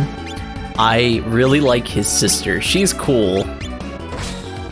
Obviously they got mom and dad jobs as well, but like they were running that ring. They got the old maid fired. Oh, and then when my jaw dropped. I'm pretty good at predicting movies just because I've seen so many and plots get recycled so frequently. But my jaw dropped when you found out about her husband living in the basement. I don't know if we can handle two ghosts. They just, you know what? We'll try it. What the heck? But I want to take out the piranha first. Soil fish. It's called a soil fish.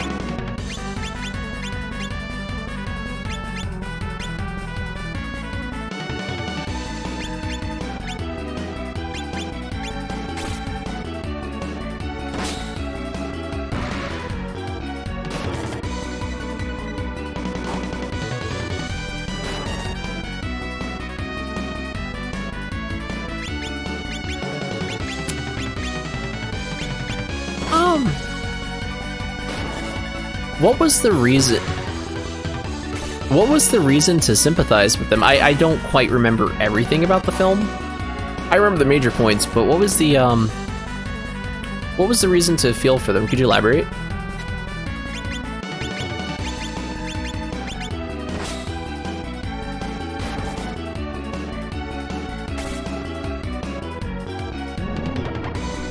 I'm sitting here talking Parasite. I totally forgot for a minute I'm playing Romancing Saga 3.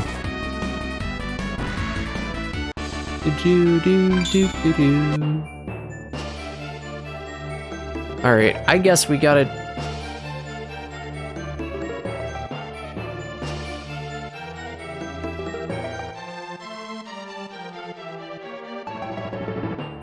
Wait, the rich family?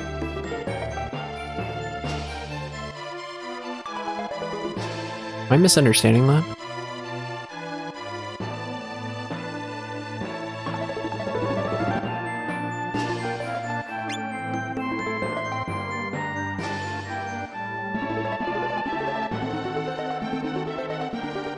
Oh, okay. So I read, you really feel for the rich family in a way I wasn't expecting at the beginning.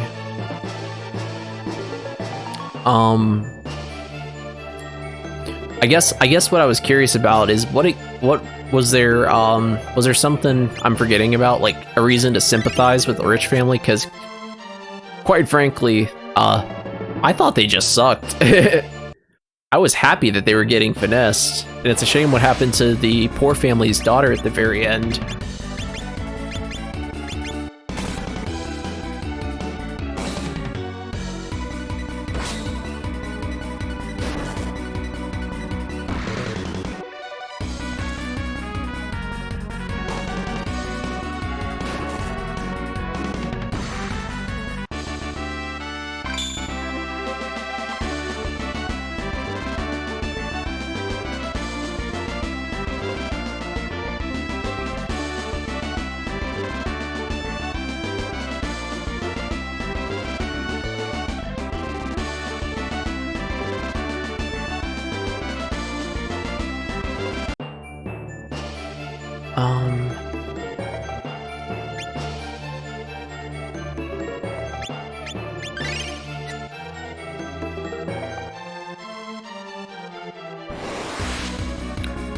Oh, okay, I see what you mean now, and I get that. Yeah, it did at the end there.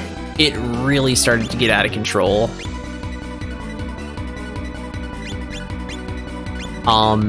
Like the level. I understand what you mean now. Yeah, the level of manipulation. It really, they really were beginning to gloat. Near the middle to the end of the movie, the poor family, they were very much like, wow, we got away with this. We fleeced these people. Yeah, they really did get away with that. Well, you know, until their daughter got, you know, Alt F forward.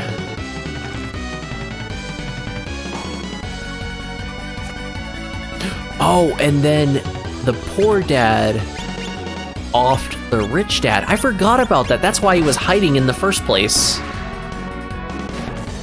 Because then that house ended up getting sold. Ooh, we got a new rapier tech for Monica. Well, it's for everybody really, but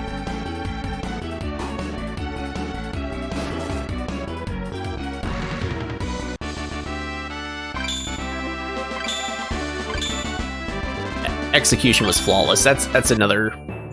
I'd call that movie one of my favorites in general.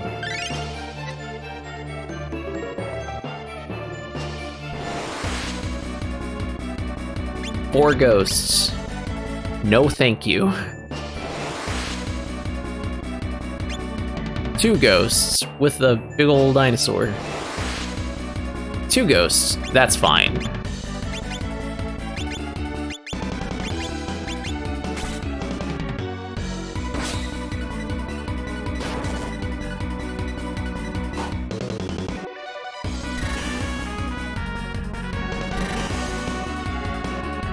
Boy, they sure do a lot of damage.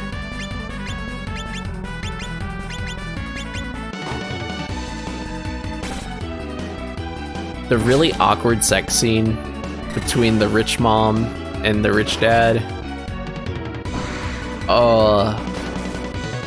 And their son is like camping in the yard. Oh, that was a little much. That was a little much for me.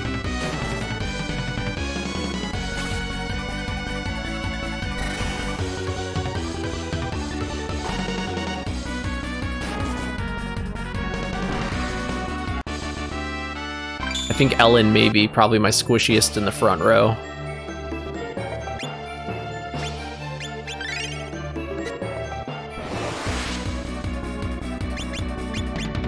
I'm wondering if maybe we've grinded enough now, but those rats were kind of tough.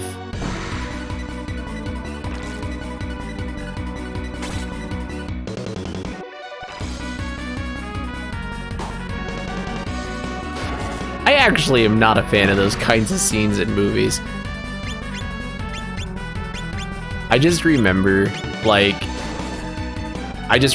I like happened to be in the family room growing up and the rest of my family was watching one of those movies and I just happened to be in the room when the scene was playing, I would turn like the color of Monica's tunic there. I'd be like, oh.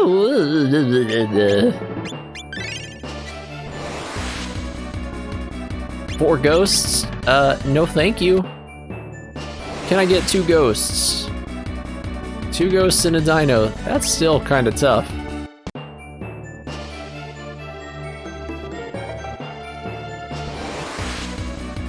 Two ghosts is fine.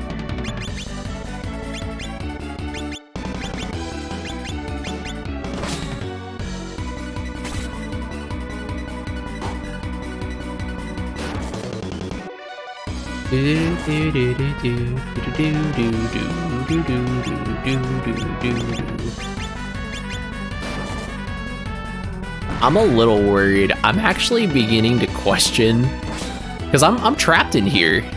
I'm truly trapped in here. I'm beginning to question if I'm actually going to be able to take out those rats, because I'm on a backup save, but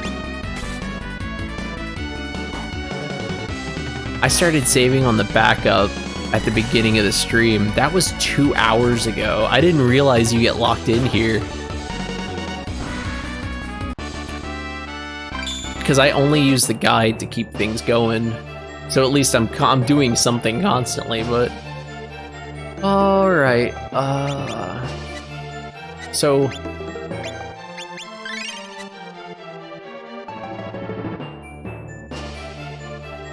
let's do this. Skills, Ellen. Let's teach you...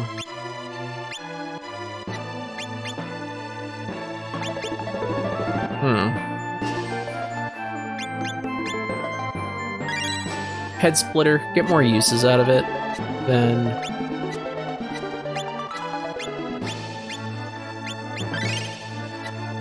Alright, let's give the rats another shot. This part is so skeevy. Ugh.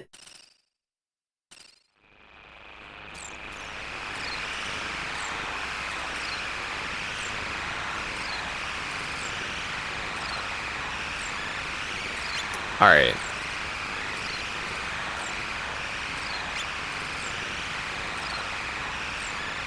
Let's go cut timber.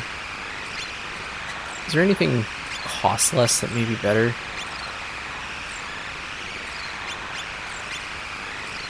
No, we'll just cut timber.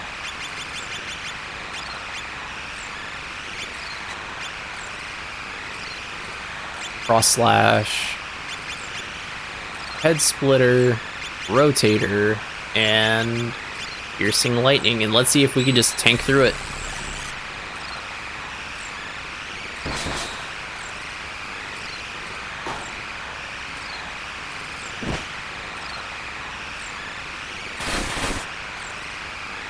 That move does so much damage to multiple party members.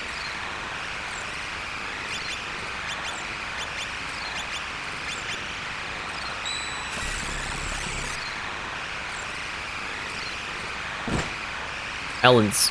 Oh, no, Ellen's still up. Ellen's still up.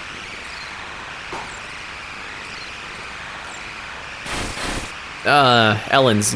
No, Ellen's still up. Cool, we might actually be able to steal this one.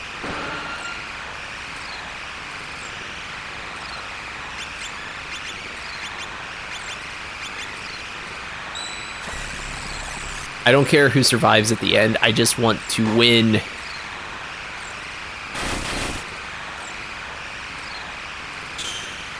Oh, nice block. Cool. That doesn't happen a lot, so when it does, it's especially appreciated.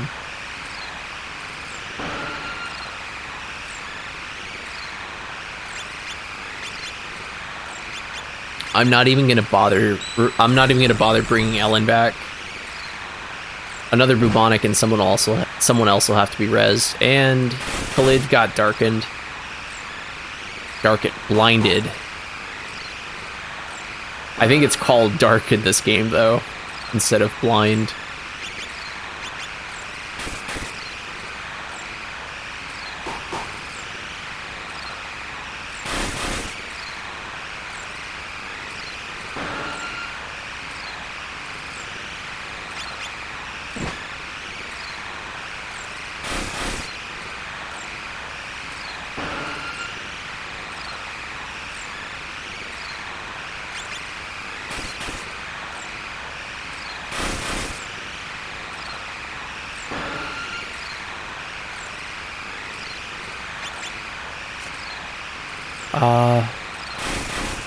Come on, Julian. Come on.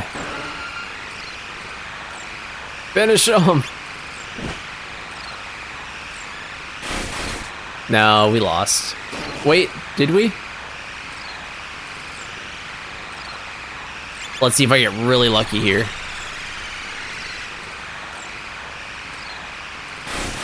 Nope.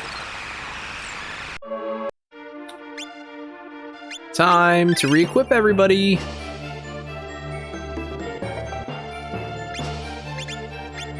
Alright, Julian's got survivability, but clearly Ellen does not. So let's put Ellen...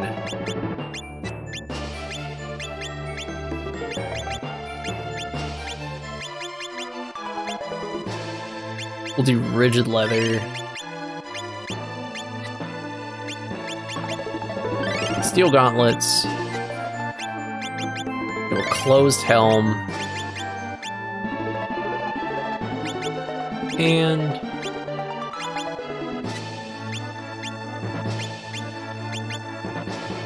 do silk shirt.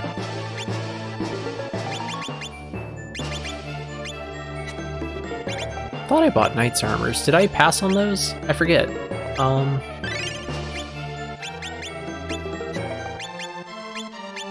That I don't think.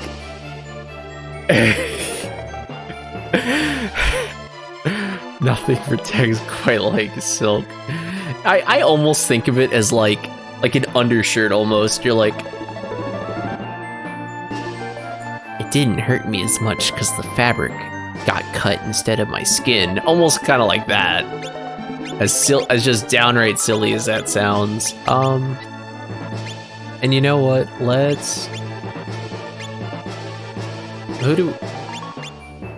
I actually want to put, instead of the tunic, let's put the...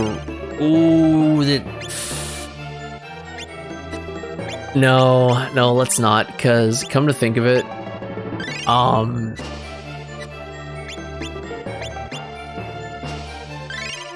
if I put the roll ring on the minstrel and then he leaves the party, I think it'll actually soft lock my game.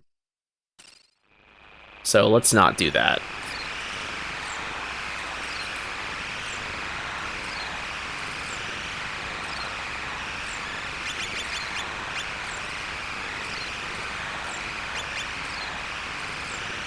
We'll try Hyper Hammer this time, see how that works out.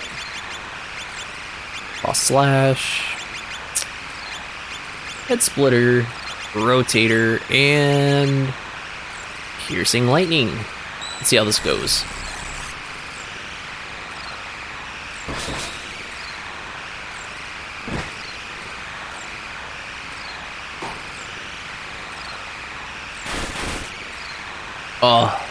It's, you know, their tails, like so many rat tails grouped up like that really does it as far as like the kind of phobia part.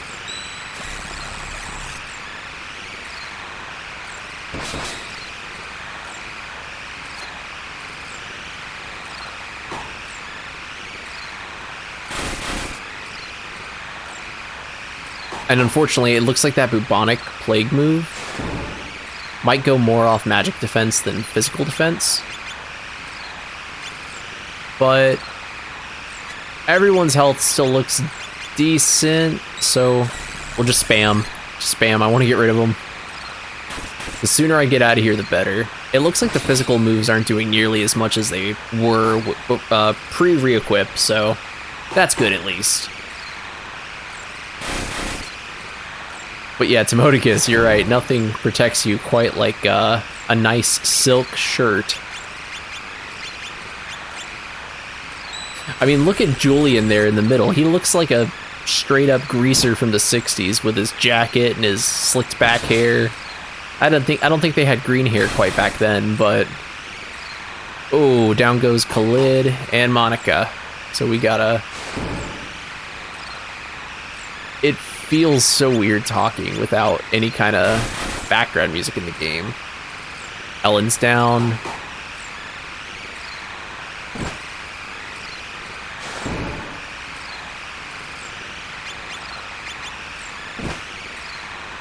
Stun the Bard. Bubonic. Bye, Bard.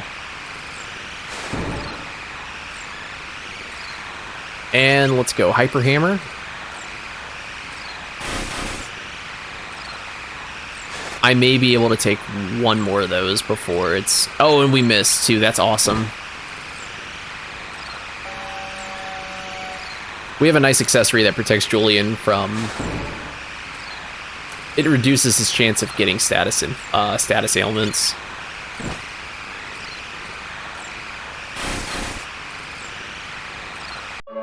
Reset. Alright. Okay. I'm embarrassed. I'm gonna look it up really quick.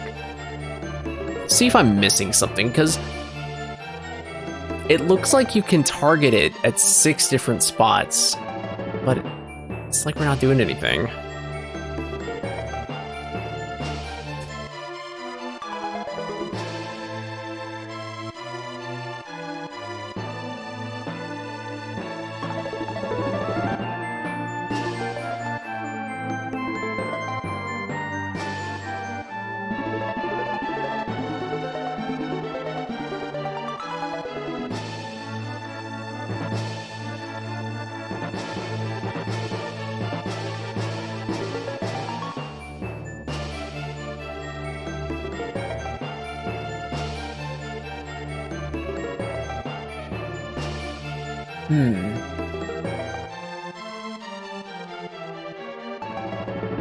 Okay, especially glad I looked it up, because I figured out why that fight's so hard.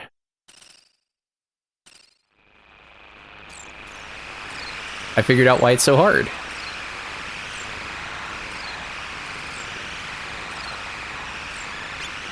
It's because you're not supposed to be able to win.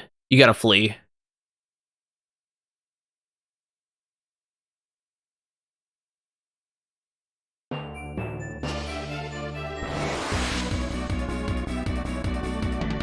I don't think we actually have to run.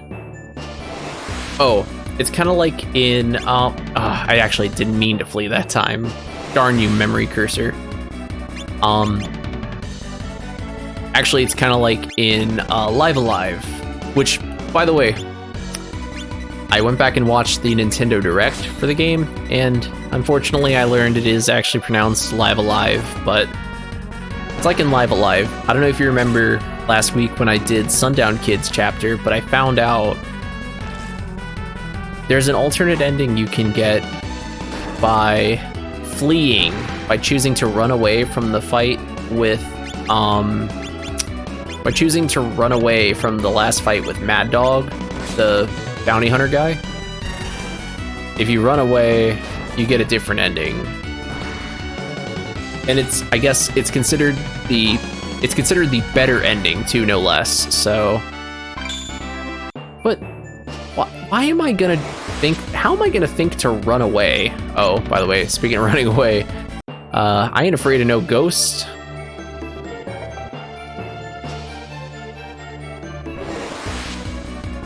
Yeah, these are kind of tough without magic. Yeah, I looked it up after, and no, I didn't want to flee that one. I gotta work on those reflexes.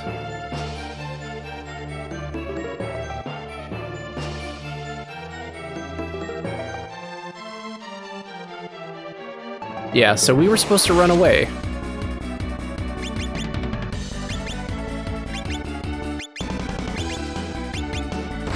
Like, apparently that rat fight is winnable, but it's winnable if you're extremely overpowered. Like, rather than programming invincibility for the boss, they just gave it apparently an absurd amount of HP. So we were never winning that fight. I was wondering if there was some kind of gimmick to it.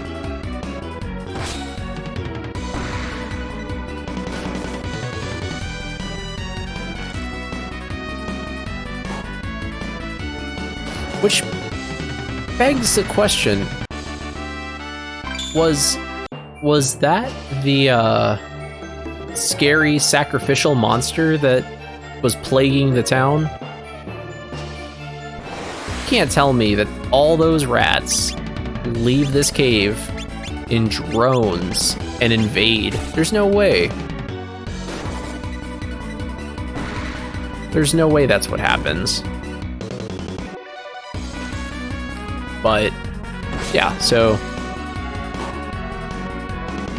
I'm glad I looked it up. I would have been wasting more time grinding in here.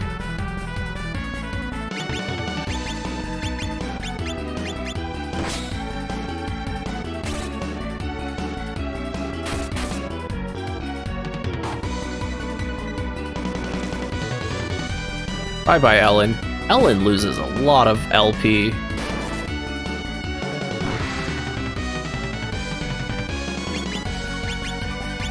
Yeah, she's kind of squishy. Whoop. Whoop. Oh, there goes Julian too, actually. We will probably end up replacing Ellen. I don't know if we can actually get her to leave permanently.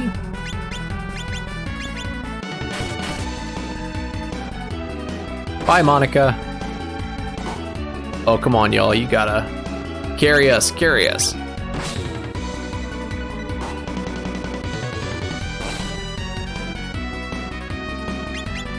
All right, come on, come on, come on. This is not good, actually. There we go. Cool, cool, cool, cool.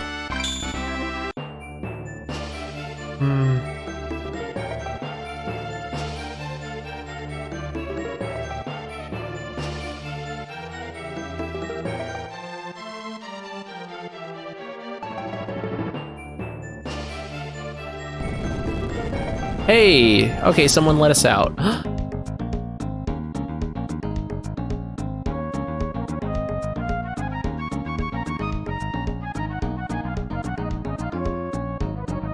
Oh, neat, okay. Paul. Yeah, Paul's a recruitable party member.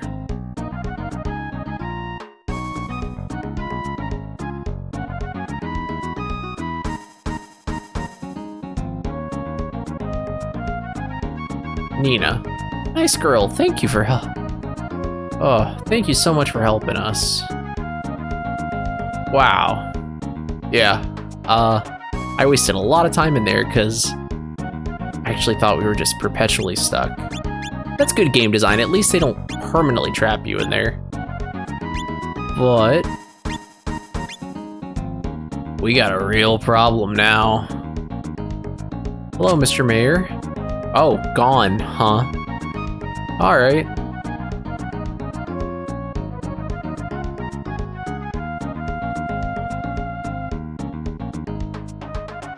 Yeah, F your mayor. He sent us to perish.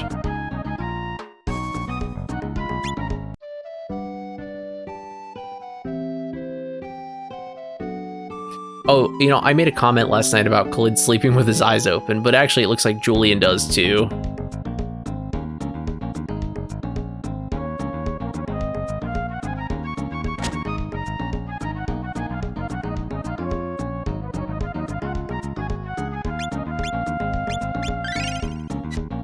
Nice, okay.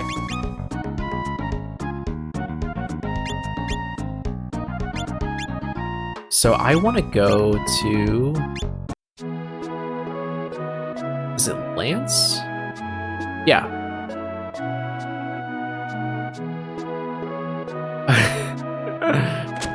Ugh. You know, I grew up believing that they trained you how to do that in the military. That is completely wrong. I don't know a single person who's ever been enlisted who can do that or has been trained how to do that. The Aurora will not appear tonight. I just like to check on a few of these side quests from time to time here. Let's go to... It's not Pharos. Is it Stanley? I think Stanley might be the place. Yeah, I think now that she's told us about Paul, we can trigger this. Maybe. Oh, sorry, did not mean to bump the mic. I feel like I do that at least once a night.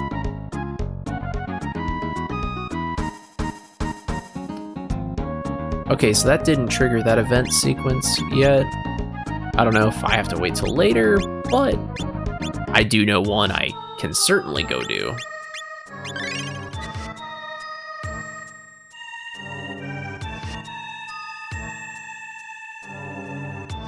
Let's go right up here.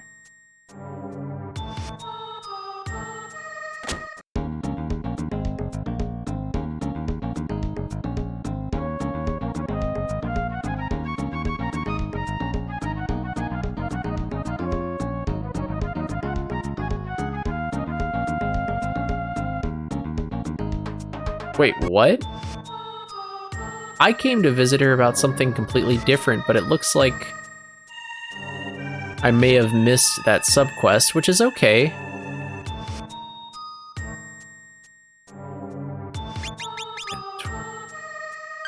Hold on. Inventory.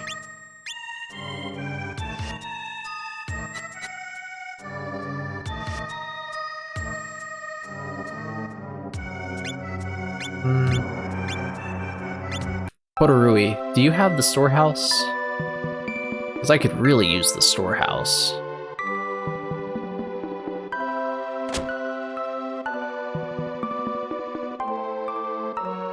Are you the storehouse?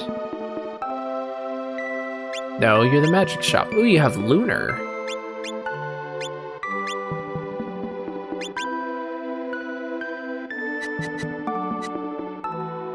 Good to know.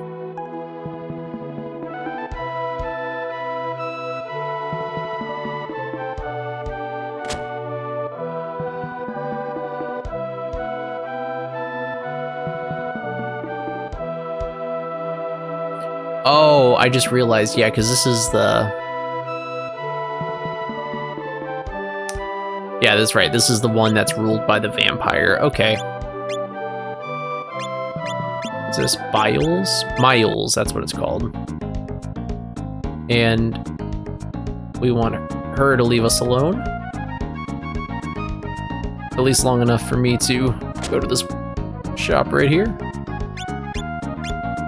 Where the heck is the Imperial Storehouse? I keep calling it the Imperial one. I just mean the storehouse. It's not Imperial in this game. That was the last game.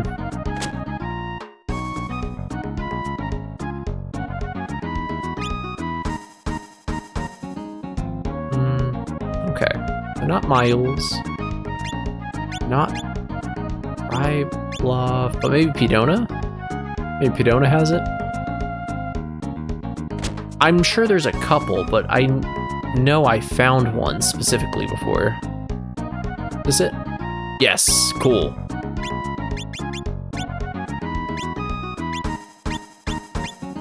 Don't need those, don't need those, don't need that.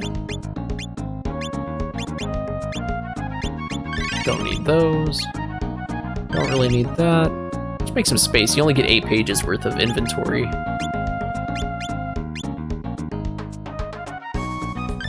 We can afford better. We can afford better equipment, so. I never put. Wow. I bought that way back at the beginning of the stream. I never equipped Ellen with the Gothic Axe. That's crazy. Store.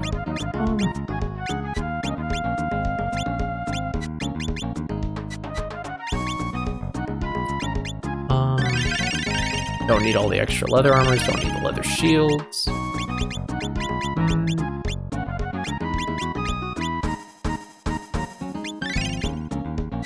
I feel a little better about that now. Okay.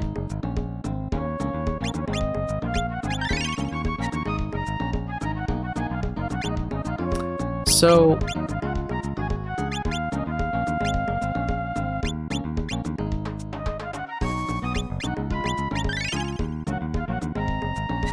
Here, let's go try it out.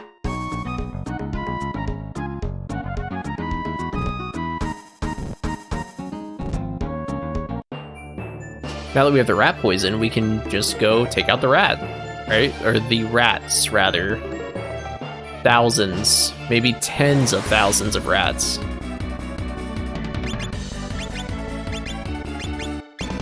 Yeah, sleeping with your eyes open though. I think that's an old myth about them training people in the military to do that, because I've met other people who had heard that, but definitely never got someone to confirm that.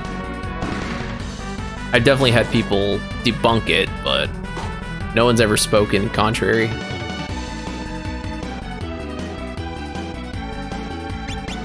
It was something I heard like when I was a child. Obviously now that I'm grown and I've like heard people, you know, heard the experiences of people who've been enlisted, of course that's like not true, but as a matter of fact, it's not really something I even hear that much anymore. I think my mom might have told me that growing up. Come to think of it, I think that is where I learned that, or heard that. You can't learn something that isn't true.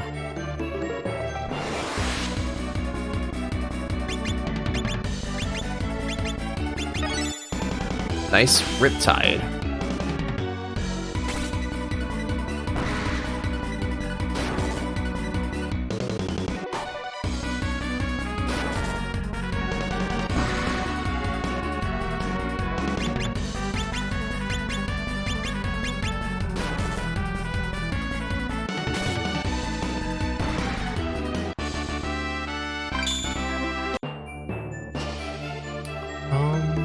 It was the store. And then it was this one.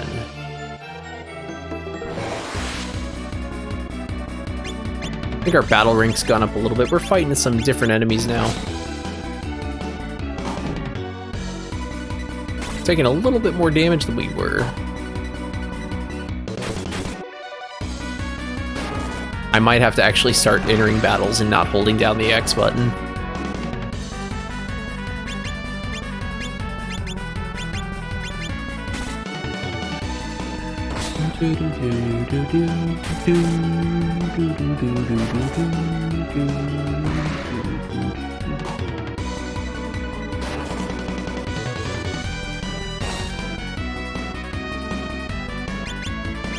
Raptor.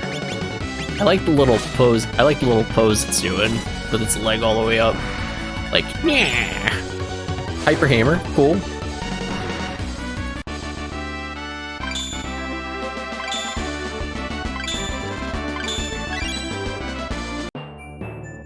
Serpent salts.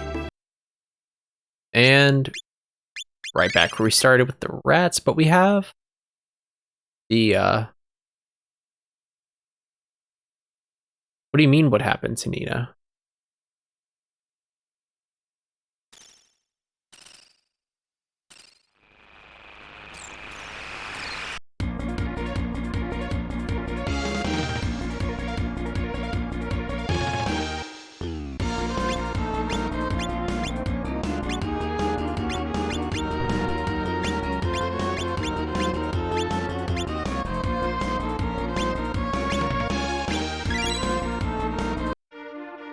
Wait a minute.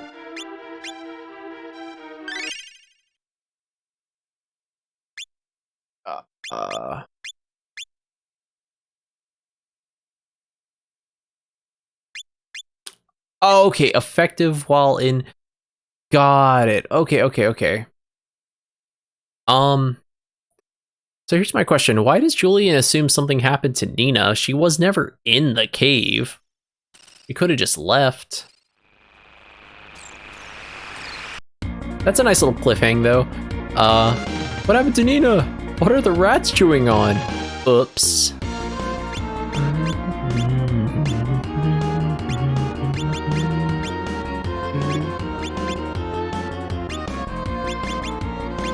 Hit him with the rotator and piercing lightning. Maybe we just do a lot more damage now with that in the inventory.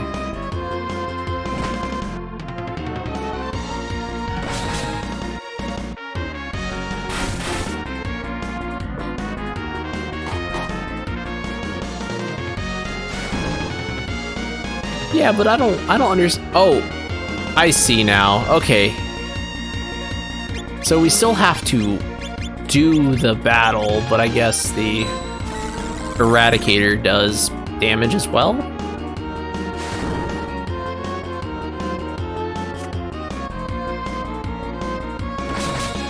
As long as it doesn't, as long as the group mob does not. I hate that bubonic plague move. That's tough.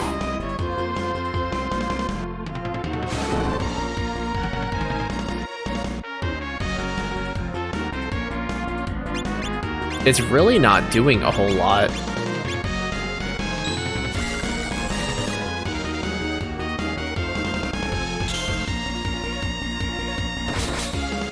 Unless I'm missing something.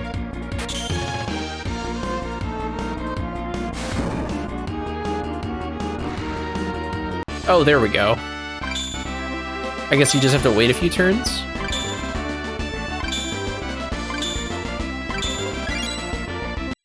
Hyper Hammer.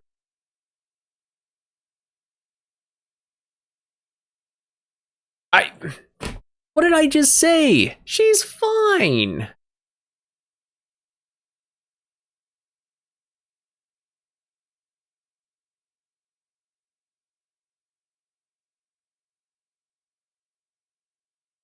T-bone steak, your family must be rich.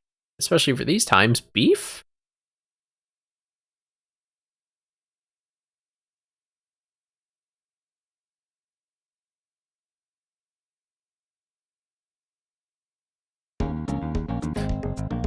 Nice.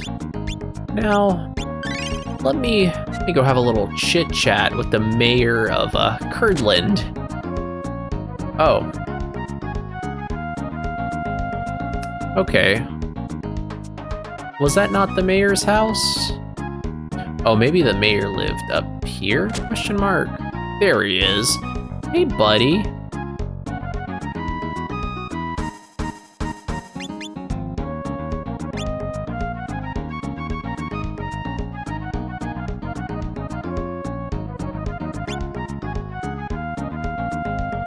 Nice. Okay, the game gave me the option. Oh, and I guess it's not a permanent, like...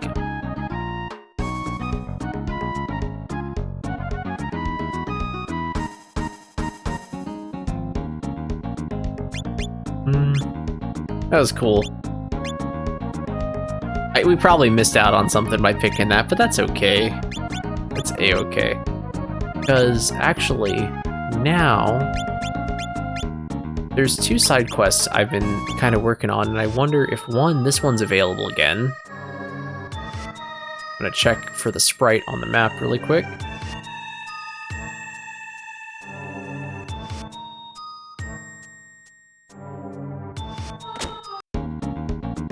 Let's see what you have to say.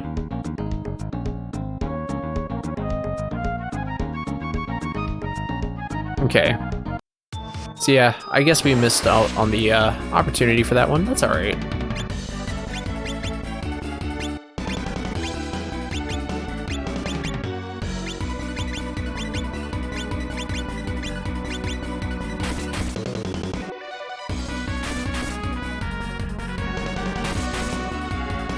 Because I've been checking with a certain house in a certain town, waiting for another quest to pop up to recruit a specific character. Whether or not it'll be available, though, we'll see.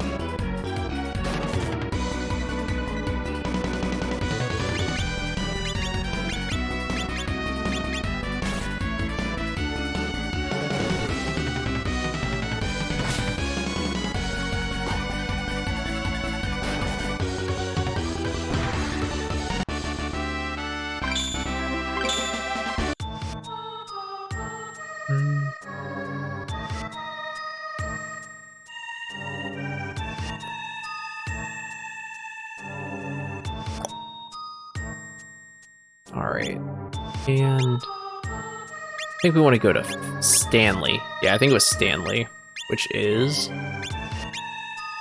west, north, right here. Yeah, we want to go to Stanley, and we want to talk to this person in this house, and I think this is available now. But she keeps saying the same thing. Maybe you say something different?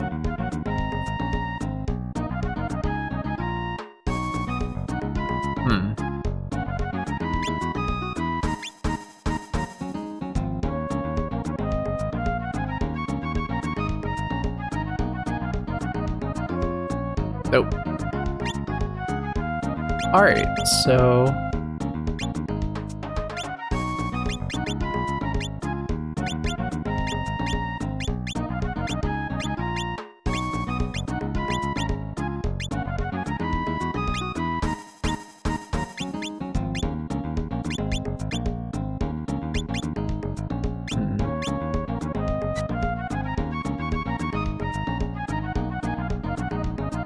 yeah, stay away from me.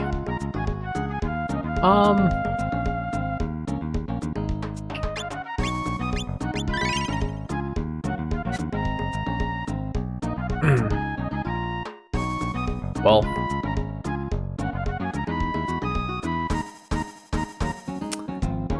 yeah, I'm getting pretty sleepy, and I think, you know, I would start the Earth Abyss Gate here. Actually, I don't even know if I would. But I think it's about time I'm gonna call it a night. Thank you all for watching. Thank you for chatting me up. As always, Tomodicus, and you're streaming Tuesday at 7, right? Tuesday at 7 your time?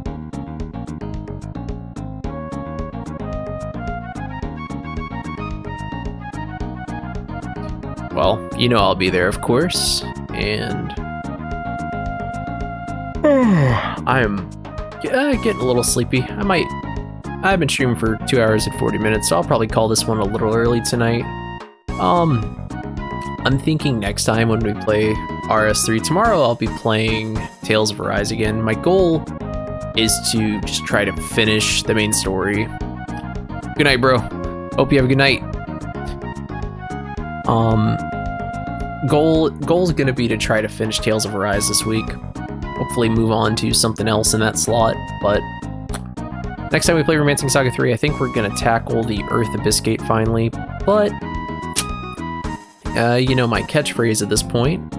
If you like Romancing Saga 3, or if you like Can't Sprint JRPG, please be sure to drop a follow. Maybe even consider subscribing. Other than that, everyone, have a good night.